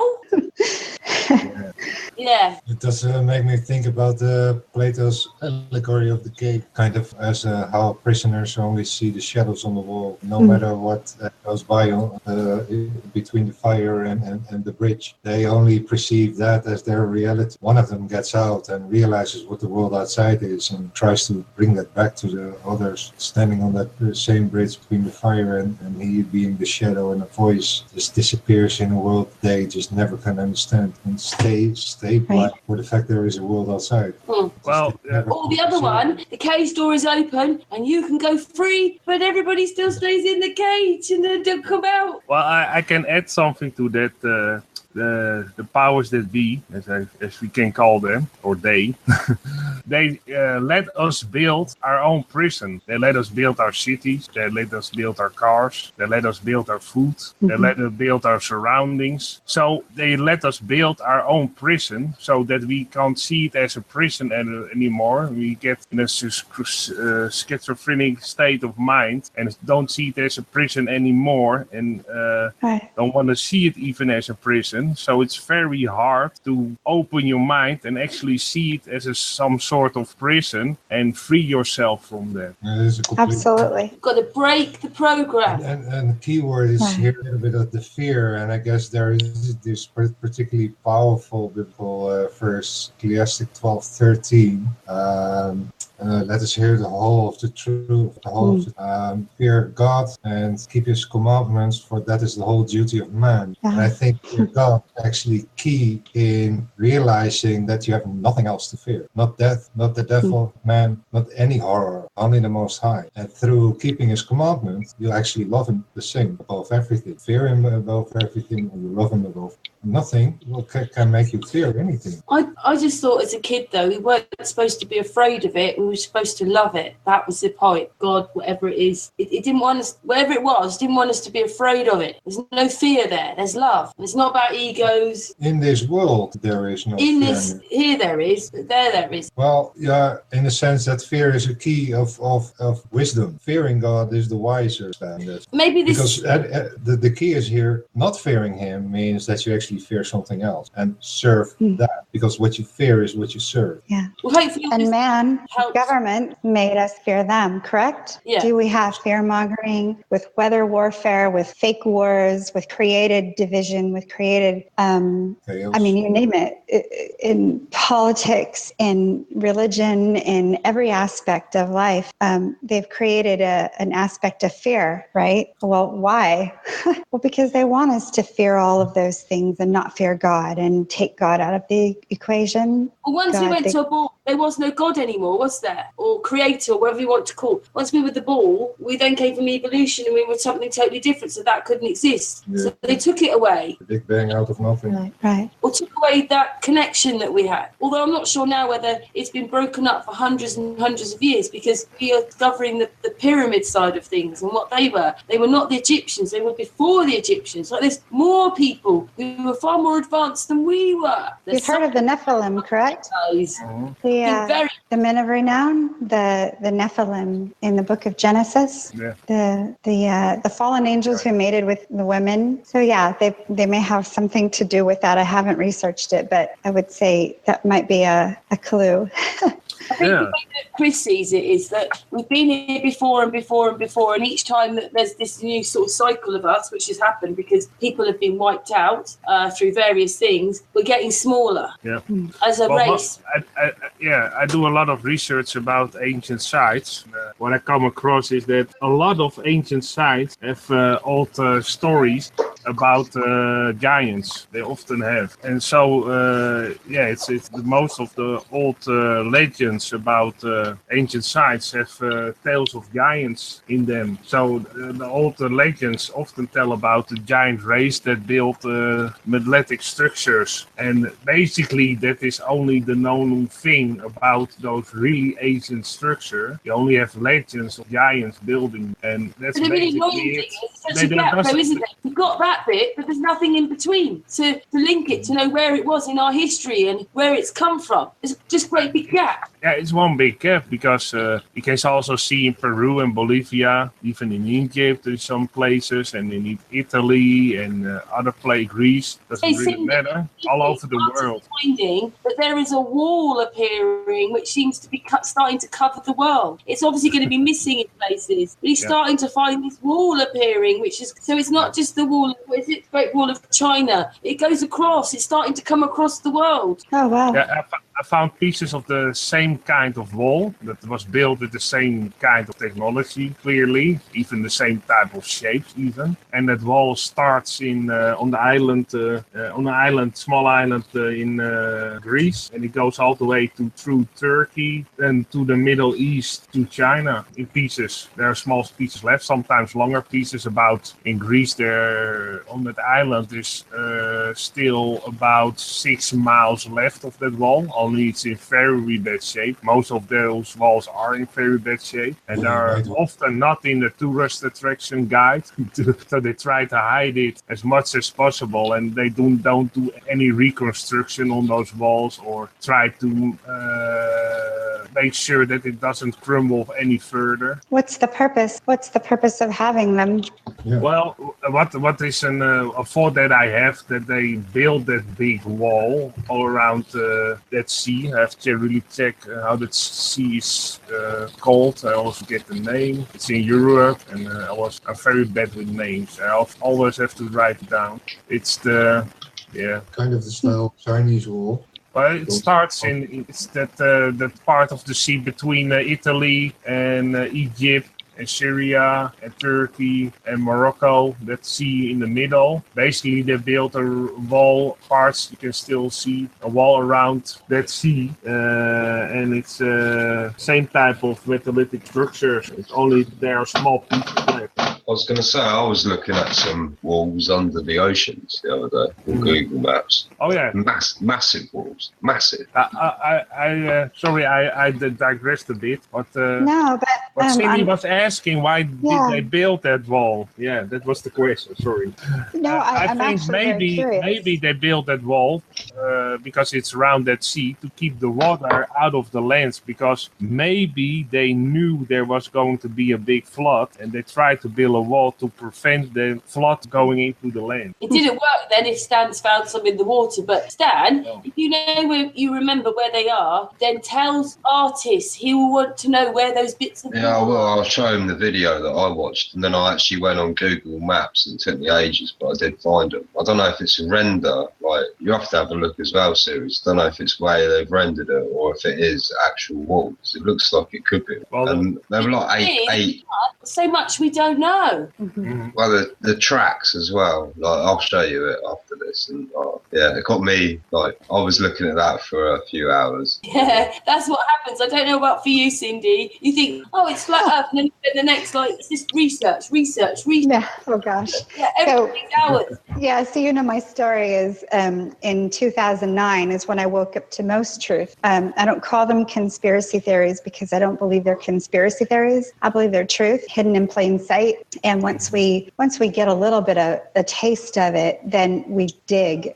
Well, some of us, not everybody, but for me, I can't sit idle. I have a craving for truth, and I have a craving for information, and I'm an information junkie. So from 2009 to last year, 16 months ago, I was researching everything. So I was already aware and awake to most of these truths, and going down rabbit hole after rabbit hole after rabbit hole that never ends. But then flat Earth is a whole new world of rabbit holes. Did it frighten? Because I know it frightens a lot of it. It didn't frighten me. I was just relieved. Oh, that's what it is. No, it didn't frighten me, but I had to redo my thinking, my whole structure, the way I thought. So suddenly I had to restructure my brain to understand a new realm, something completely different. And it changed every part of me. I want a ranch. I don't want to live in the city, and I don't want to be part of this world anymore. I want freedom from all of this. I don't want to be political. I want normal human food, and I don't want GMOs. I don't want vaccines. And it goes on and on and on. I just want to be away from all of it. I love it. Sounds like me. And there's not a lot of us. It's difficult because there's so few that are at this stage where we're just embracing, okay, everything we knew was a lie. Everything we thought was a lie. And so let's learn what truth is and then embrace the truth and move forward. That's where I am. That's what I said when I come here. I was like, you realise when you get it, you just got to put everything you thought you knew in the bin and start again, because you ain't got really a clue where you are. And we still figuring it all out. Man. Yeah, I was saying just before you came on, Cindy, that we had this sort of deep moment when we, because although Stan's been doing it with his 360-degree camera, he told us that apart from the clouds, the stars, the sun and the moon have this rainbow effect. Well, the rainbow effect means that you will never be able to get to them, because every time you move forward, they move forward. And we sat there and we were on the middle of this hangout, and then the hangout had a really deep moment for a moment. Then So can I ask then real quick, in the 360 camera, when you're up high, elevation above a mountain, the highest mountain, do you lose the ability to see the stars? Well, I'm not sure yet. Apparently, yeah, but still needs, full tests.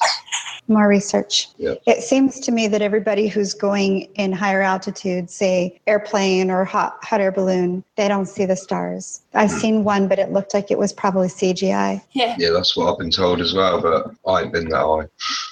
My drone only goes as high as I can make it go. It'll dot out, but it's not high enough. Cindy, have you heard of Chris's idea then about the drone, the rockets? Yes. Yeah. Yes, and I think it's a brilliant idea, and I really hope that goes forward. It's brilliant. Us too. I don't think he's ready yet. The concept's there. Lots and lots and lots and lots of tweaking, because he's a perfectionist as it is, and he'd never put anything out there that he didn't feel was right. So there's a well to go yet, but then there is research now to get a drone with rockets and things up there to try and do something different that nobody else has done. And again, and having the forward-facing rockets. So let me just tell you that all the footage that I've found so far of these rockets that are being sent up, everything is facing the ground. And I want to be honest with you, I can feel the need for that, but I want to look up and I want to see the dome or whatever is up there. That's why you need a 360 camera, so you can look everywhere. Or the goggles. You can get goggles 360 and you can do the same. That's how you watch them. That's how you watch the video back.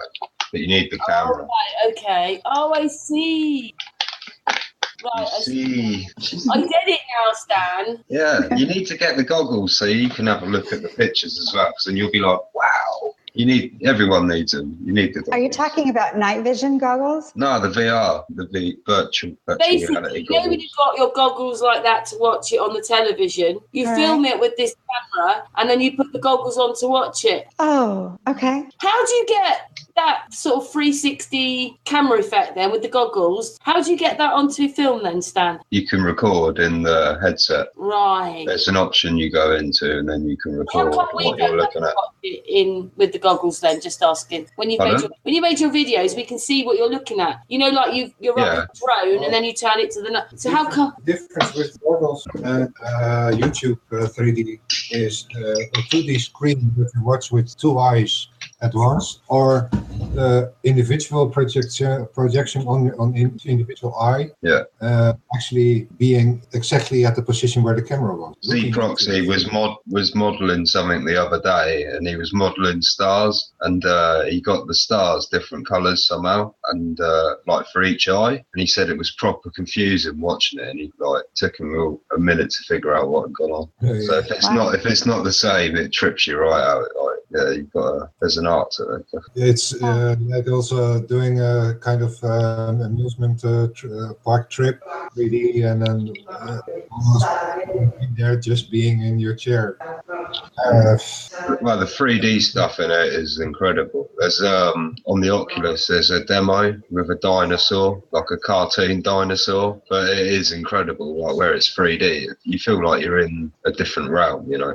Yeah. Cindy, Stan's coming back with Forsh on Wednesday, and I've asked Stan if he'll play a few of his videos. Maybe if you are around, or can come in the chat, or come on the Hangout, or watch it, you'll see what he's talking about then, because he's got videos of it. Yeah, I'd like to see that. That's, it's very hard to separate, isn't it, all this stuff, because the subject today was about spirituality, but flat Earth is all part of it, and everything in it is part of it, and everything is everything, and one thing, you can never talk about one thing without going to about 9 others. Exactly. And that's why I said the rabbit holes are never ending. And it's not ludicrous. It's actually quite sane. Everything that we're doing, it's very sane. And the people that I used to work with, or, even my family, typical people, they think this is crazy. And we're all, I don't know what they think, to be honest with you, but probably pre-programmed version of what they should think about. Right. But I feel more alive and more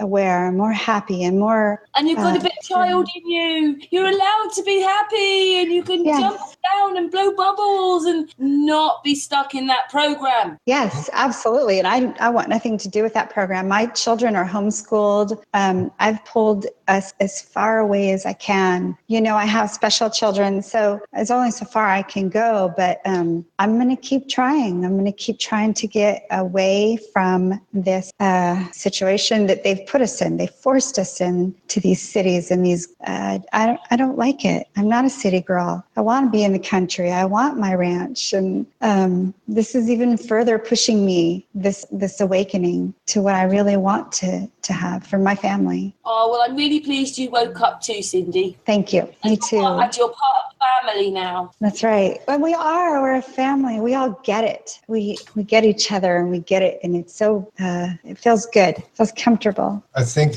the most don't realize that actually when we say we ask the child, we actually try to say be the master, because the master is as the child. Yeah, because the only difference is the master is actually aware. Because I don't think if anybody's realised that we're not here telling each other what to do. We're all here as free-willed. What did I say? What series? I'm a free spirit. Cindy's a free spirit. Artist is a free spirit. Patricia's a free spirit. Stan is. We all are. That's why we're here. Flowers of expression. Yeah, we're not here because we want Cindy not to say what she feels. We're here because we want her to say what she feels. We're the other way around. And the world can't tolerate that. They can't tolerate an individual with an individual feeling or belief. Or I've always been very different since I was a child. I never fit in. I assume we all were like that. I can't imagine any of us ever fit in, ever. I've always been isolated or distinguished in some way. I was very smart, but I didn't fit with the in crowd. Yeah, it's the same here. Me too. Same here. For the world. I was always the odd kid on the block. I was always the one that's skived in school. I was jumping out of the window, legging it off. Can't be doing with it anymore. See you later. I'm gone. Always in trouble. And as a child, couldn't stand the system. Right. My children think that I don't act my age and that I should be more old. Oh, that's terrible. Yeah. I'm a bit witchy-like. I'm not witchy-like. No. Oh, that's terrible. No, you be who you are. That's all. Yeah. You just be who you are. Yeah, but then they don't believe in flat Earth, so there you are. Well, maybe they're a little bit too young to really understand the concept, or no? No, they're in their one's in their 30s and one's late 20s. Okay. I was quite shocked. I was the parent. Can I just say something? Yeah, go for it. Go, Patricia. For me? Yeah, go.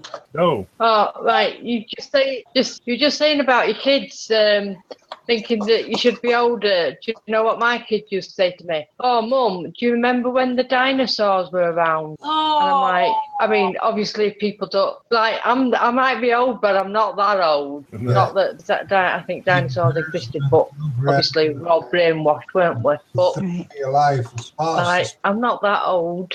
Be in the moment of life and enjoy the commercial. I don't know. Well, telling that somebody's old or young is also putting you in a small, in a certain, in a division. They divide the people in old, young, black, white, globe, flat, earth, and they try to divide all the people basically in all kinds of small ways so that they can roll out their plan and keep the people as busy as fighting among themselves. That's a real problem, in my opinion. Absolutely. Who feels more at peace, though? Right. More at peace knowing, like, even if you don't know everything yet, and we're always going to be learning, who feels more at peace that they know what they know than the way it was? As far as I'm concerned, once you go flat, you can never go back. Amen. Yeah, indeed. It's just, I'm sorry, I just can't. I can't go back. I'm just annoyed with myself that I didn't know it or didn't think it earlier. Because I've already done years of this 9/11 thing, and, so it wasn't, like, there's all this doubt in my mind anyway. I just wish that I was more there years ago. Right. Well, it's basically a journey. You start opening your mind every small bit at a time till you open your mind altogether and see what's really happening around you. I'll tell you what, Cindy and Artis and Stan, one day on here, Chris realised that if only he knew what he knew now then, how much things could be different. And he was nearly crying. Mm-hmm. So this whole thing, when you sort of realise, like, this depth of this thing, I just can't believe they've got away with it so long and then we didn't see it at all. They try to keep you busy with all other kinds of things. And basically, like sports, programs, that's why it's called a program. Right. Program you, and that's why it's called television, because they tell their vision. And they even give the names. Yeah, but if you see some older people, if I bicycle, if I step on my bicycle, television, and I go around, past houses, and I look inside the living room, the most people are looking at the television or looking at their smartphone. They don't even look at each other anymore, and that's also a big problem. And they are so occupied with their television and their smartphone sometimes they don't look around at other people, at nature, at birds. I think most the knowledge of children nowadays about nature is very poor. They did a test a while back. A German scientist did a test. And they asked children certain kinds. Our children don't go out anymore, do they? And you don't want to send them out anymore because all you're sending them out is chemtrail. Well, they have to go out to walk. We used to play outside, Art. We used to play outside. It's very healthy to play outside. But we used to play outside. Because if you play outside, you get more human interaction. You play hide and seek. That's good for your senses. You play tag. You have tag one another. So they run around and touch each other. And that's very healthy. So you can see expression on somebody else's face. You can see how somebody reacts to a certain kind of joke or touching. And that's very important. And nowadays, those children sit behind those mobile phones with the head to the ground, not up, to the ground. They don't look straight ahead. They'll all look down. Mm-hmm. And what about you? A lot of children nowadays even have neck problems. A lot of children have neck problems because of their smartphone. The chiropractor that I know, he gets a lot of children with neck and back problems nowadays. I don't think it's just children. I think it's older people also. Everybody. And yes, I agree with you. So here's the difference is Karen, when we were growing up, it was safe and it was normal or somewhat normal. In the last, 30 years, things have changed so much. It's nothing like when we were children. And I think you and I are close in age, so we understand there's the difference between growing up and being free to roam and play with your friends at one time. It doesn't exist now. And I think it's purposely not existing because the human touch and the human, we need to be together. We need human touch. God made us that way. Interaction indeed. Right. Yeah, we're together. Coming together. Well, we're trying, but look, so how difficult is it for us to come together? Because like-minded people are so spread out. We're all spread out. I don't know anybody local who thinks like me, except my family, my own children. That's it. I don't know anybody outside of my family. That's that one, though. Most of us don't have a lot of immediate people, but in England, I have met some of the flat earthers in my group and stuff like that. But I mean, I know it's really hard. Yudi in Israel feels she's got no one. Imagine you've got no one to talk to at all in your country, that no one around you understands any of it. That must be a bit hard. But we've got each other now. Yeah, it's a great thing. We do, and we're blessed to have each other. And I think creating group, I'm trying to create a group here locally in Arizona. I know of, and I've met several flat earthers. I've met several like-minded people, but it's few and far between. Everybody has a life and everybody has a job. And here I am, this single mom who's, I'm not near the city now. I'm away from the city, but I'm literally like an hour from the main city area. So nobody wants to come visit me. But I'm trying to put together a group. And I think it's good that we are like you and Ceres hanging out. It's amazing to me that you're doing that. It's wonderful and you're blessed. I want more of that. Just a question popped in my mind for Cindy. I'm also living far away from a major city. I think even from a really major city, I think even 10 miles. So that's Did you say 10 miles? Guess what? Artist had the holiday you'd have liked. He went into the woods. Yeah. He went on holiday. Only a backpack and some food and into the woods for an whole week. Yeah. Nothing else. Oh, that's nice. But because I live very far from cell towers, of course. I think the nearest cell tower is almost a mile away. And the biggest cities, if you can... It's different, isn't it? Wasn't it Germany that didn't have Google Maps everywhere? Like the whole of England is Google Maps. No, you can't see my house. You can't see my house on Google Maps. Google Maps. Satellites don't work there. Google Maps is I live very as far as from any big city as possible, from any major highway as possible. And what I want to ask Cindy, because she's lived also far away from any major city, and you also have areas over there that are very isolated and don't have a lot of interference with the electricity. If I go to the woods, deep into the woods, I do that sometimes to ease my mind, to meditate a bit. You can hear all the frequencies of the plants. Really? I wondered if you could. You have to try it sometimes. You have to be barefooted, so no shoes, and just stand in the forest or sit in the forest, but your feet have to touch the earth. And if you meditate, it takes a while. Most of the people don't take that long of a time. You have to meditate, be still, or ease yourself for almost half an hour.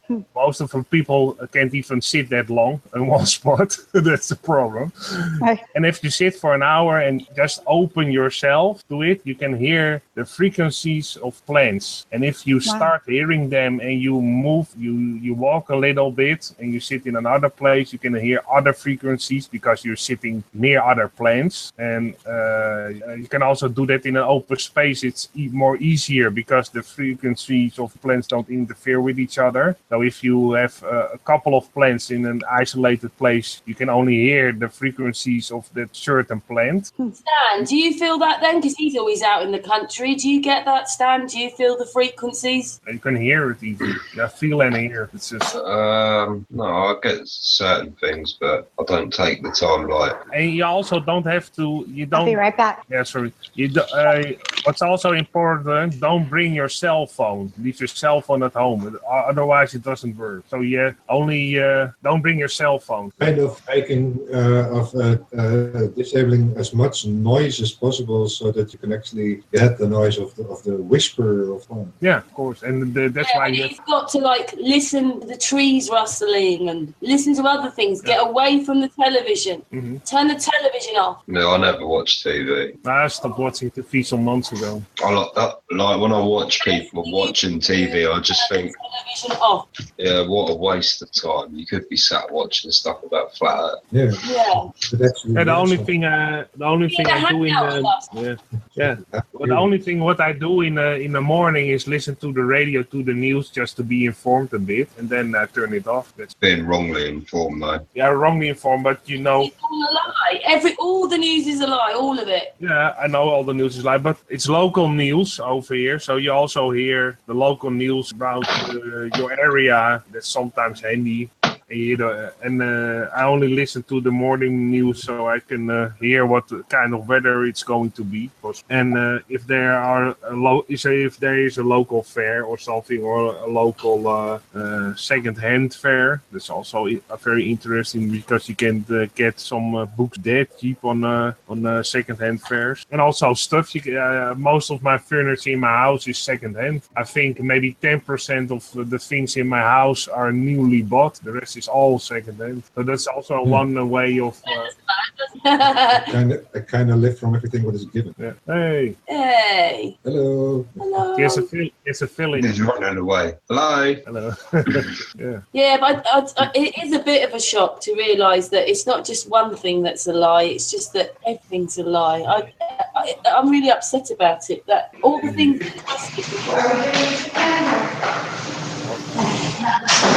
never real. I couldn't hear you for a moment because we had some background noise. For a bit. I was just saying, everything that you thought was real isn't real. None of it's real. It's all lie. Wars, the news, 9/11, flat Earth is truth. Flat Earthers come up with the lies. It's like, Karen. Maybe the largest lie, but it is Yeah, well, wait a second. Cindy wants to say something. Wait a I'm second. sorry. My daughter just came home from her dad's house and I have to go tend to her. Okay. it's really good that you join us for a bit, Cindy. Much Thank love. you. Thank you. You've got Thank to come you. back. Absolutely. I'll be back. Hugs. You guys are awesome. I love you. God bless you. And I hope. Yeah, we love you too. Thank Thanks you. for being in the hangout. Absolutely. Yeah. I'll see you guys soon. I promise. Yeah, Bye. see you Take soon. care. I'll see you guys soon. I promise. Okay. You better. Okay. Bye-bye. Bye-bye. Bye. Take care. You too. Mwah. Bye. Bye-bye. Yeah, you see, we haven't known Cindy that long, but we're all on the same page. Yeah, indeed. so many more who actually are still kind of closet hangouters. Not Closet flat earthers.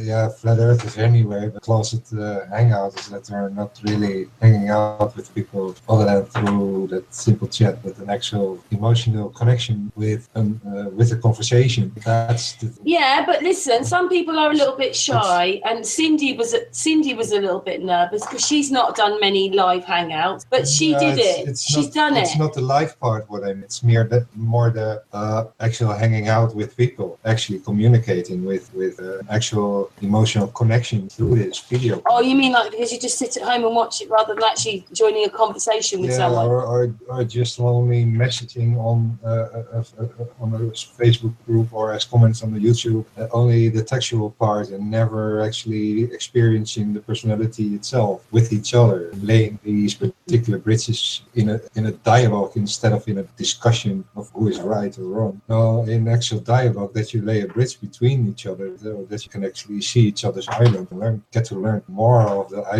ocean of fuel by connecting with multiple islands, creating a complete network. And you can say that because you've been like researching and downloading since October last year. His computer's on 24/7 doing it, and he's doing it for everybody. Even if you don't realise what's going on, Series has got a program with worldwide compass readings on it, and even if he's quiet about it, he's been doing masses of research, and we'll be thanking Series. Yeah. The thing I do is just my best. If everybody did it, then in no time we were in the new world. Oh yeah. We would edit it in no time. But that's the great thing about Sun and Moon, isn't it? Because it's not just about one person. No. It's about everybody. And everybody, we've got like Angel who comes on the Pyramid Talks. He's now part of our family. It just grows and we keep meeting more people and the family keeps growing. And that's the way it should be, isn't it? Yeah, indeed. It's not just Patricia's back. Yeah. It's not just about one person in this group. It's about everybody. The me doesn't exist because without the we exist. The only thing that actually exists because without the other, who am I? There's nothing. Everybody in this group brings some information to the table that other people of the group can use, or sometimes somebody says something like, and you think, well, I never thought of that, and then you can go on with your. Yeah, you say that quite often. Like, I didn't realise that. Oh, yeah. I had some moments on live hangouts about suddenly realising that it's more than I thought in the first place. Again, yeah, and truth again, is stranger than all fiction combined. Yeah, also. And the further we are from the truth, the longer it will take to get back to it, and the only truth there is you. Yeah, indeed. Yeah, it's like the truth. We walked away indeed from the truth, but we walked so far away, so it also takes a long time to get back to it again. Yeah, indeed, Sirish. In a sense, the only belief or function of belief I see actually functioning is believe in yourself. Anything else just doesn't contribute to the we. Believe in yourself. And love yourself. Say I, me, my, only me, ego. Mm-hmm. Yeah. And to me, arrogance breeds isolation as far as I'm concerned. I'm not saying that occasionally you don't have to get angry or whatever it is, but this general thing about this arrogance that, I don't mean to sound horrible, but a lot of English men are really arrogant. I don't like it. Sorry. Yeah. I just can't handle it anymore. But my bloodline is quite European, so I'm not sure whether that's why. I'm not actually English. My bloodline, I'm half Welsh, and it's German, Jewish, and French linked. And so maybe that's what it is I'm not really English, because English men are so arrogant and all this drinking. But it's not their fault, a lot of it. It's the program, isn't it? It's a programming. It's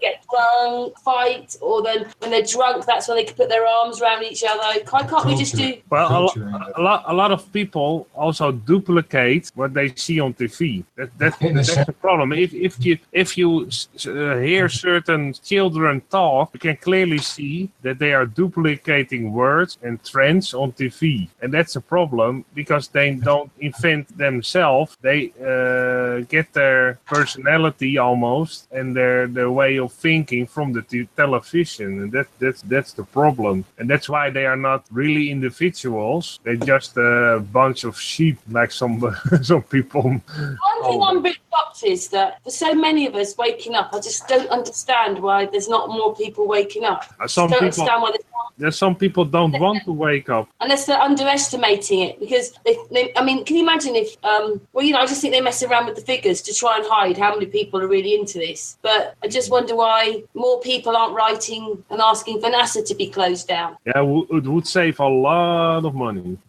You think all that money would feed the world? Yeah, fiat currency. Problem. No, yeah. It's orchestrated. Same as that the infrastructure is there to fill the supermarkets with poison instead of actual food. They destroy. Well, in Germany we have a very simple product. The bread from the baker is with baker's yeast. The bread from the supermarket is with pork hair as rice yeast. Yeah, they put hair or feathers from goose in bread to actually raise the bread. Oh. A lot of people don't know it. And it's an E number in Europe. It's called a certain E number. It's actually on the packaging, but they don't say this bread contains dark hair or pig hair. No, they put in a number or a difficult word to hide it. Yeah. Well, also you have also regulations, and there in Germany. What I found out in Germany, the regulations for food are stricter than in the Netherlands, because a lot of additives and preservatives are not allowed in Germany.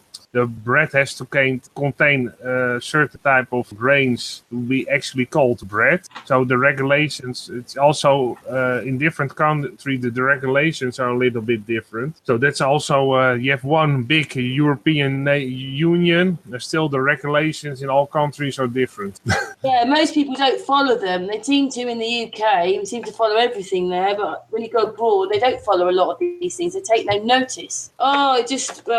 We're slowly waking up on this conscious level. I just wish it was a little bit quicker, but I don't know what would happen. What do you, asking a question then to Stan, Patricia, one by one, what do you think would happen if suddenly it was a bit like on the news with flat Earth? What would happen to the rest of the world, to the plane? What do you reckon would happen to us? Who has to go first? Well, I think when the mainstream media would actually present the flat Earth as we think the flat Earth model is in this moment, I think a lot of people would even commit suicide, because the whole belief structure would crumble at an instant. And for some people, that's so hard of a hit for the mental mind state of mind. I think some people will actually go almost insane or commit suicide or that sort of type of things. Not all the people, but a certain group would have a huge difficulty with actually handling the fact that the Earth is not a globe. I think, that's a problem. A lot of people are not in a state of mind to actually digest such a thing. That's the problem. Thanks, artist. See what will fall in industry itself, only because it's based on the globe. But people are so brainwashed nowadays that if you actually present the truth, well, that they almost get angry. They don't want to hear it. It's almost like a little children putting their fingers in the air, shouting la la la la la. I don't want to hear it, because their whole reality, as they see it, crumbles down. And for some people, it's very hard pill to swallow. Stan, what do you think would happen if tomorrow you woke up and the news said flat Earth, it's here? What do you reckon would happen to us? Well, we'd get inundated with questions. Not that much. There'd be a lot of guilty people out there. Do you think everything would collapse? I mean, how could NASA go on? What excuse could they possibly make up? Yeah, they'd just have to fold, wouldn't they? That would be over in a heartbeat, wouldn't it? There'd be a lot of changes instantly. It's like you say, that probably a lot of people wouldn't be able to cope. People can't cope anyway, can they?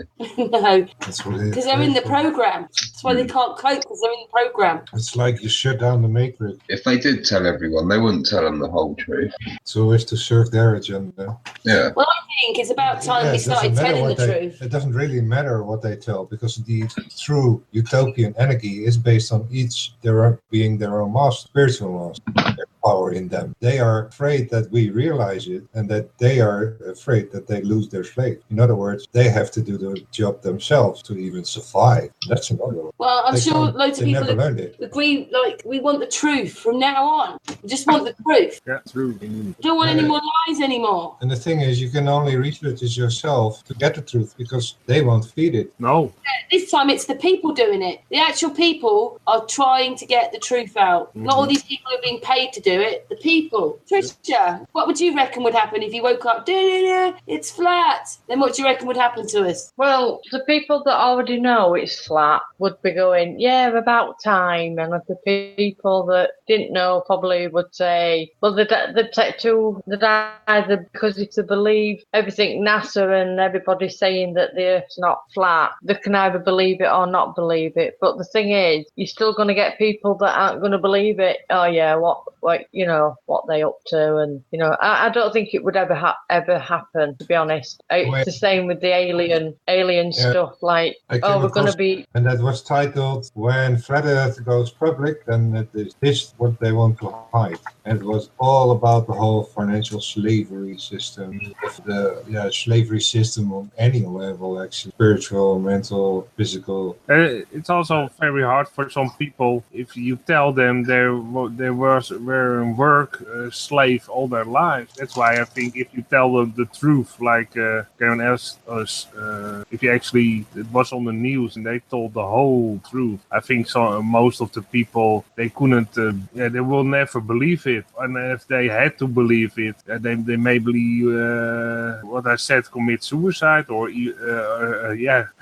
because for some people it's too hard of the truth is so, for some people they are so far away from the truth. So if you actually present it to them, I think that's the really sad bit, is that like they're so far away from the truth. Mm-hmm. And then if you open yourself up a bit and the spiritual side and the whole thing, you can have a much happier, freer life. That's why I'll always encourage everybody to at least go one day out of their house, leave their cell phones at home, go walking or cycle in the forest for an hour or 2, 3, 4, and just enjoy nature without any cell phones, anything, and just open your mind to all the sounds of nature come to you, and feel the nature as it was intended.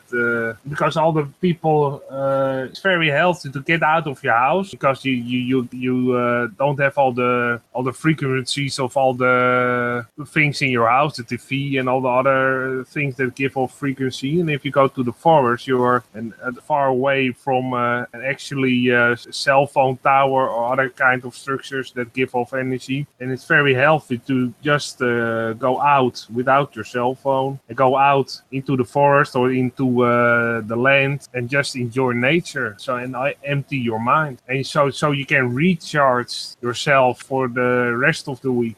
Empty your mind. You don't need to remember the lies. Truth, you don't have to remember because you already have it. The only thing you do with truth is just recognize it. Yeah. If you know the truth, you don't. You already know the truth. It's why you can recognize it, because you already know it. Mm-hmm. As a whole, though, I just hope that we can start treating each other differently, because what's going to happen in 10 years' time with the way it is now? I mean, just generally, you can't speak to anybody anymore. You can't talk to anyone. You don't know your neighbours. Nobody helps you. What's going to happen in 10 years' time? I don't know. That's why I went to this small village where I live, where people still greet each other and say hello to one another. And still, I know all the names of my neighbors still, because it's a small village, it's a small community. And today is already carrying off, I guess, and tomorrow is a new day. And well, we are here and now people, aren't we? It's here and now where it's all about. I worked out that you can't go back to the past because it's all about doom and gloom, wars, poverty, poor people, depression, all these kind of things.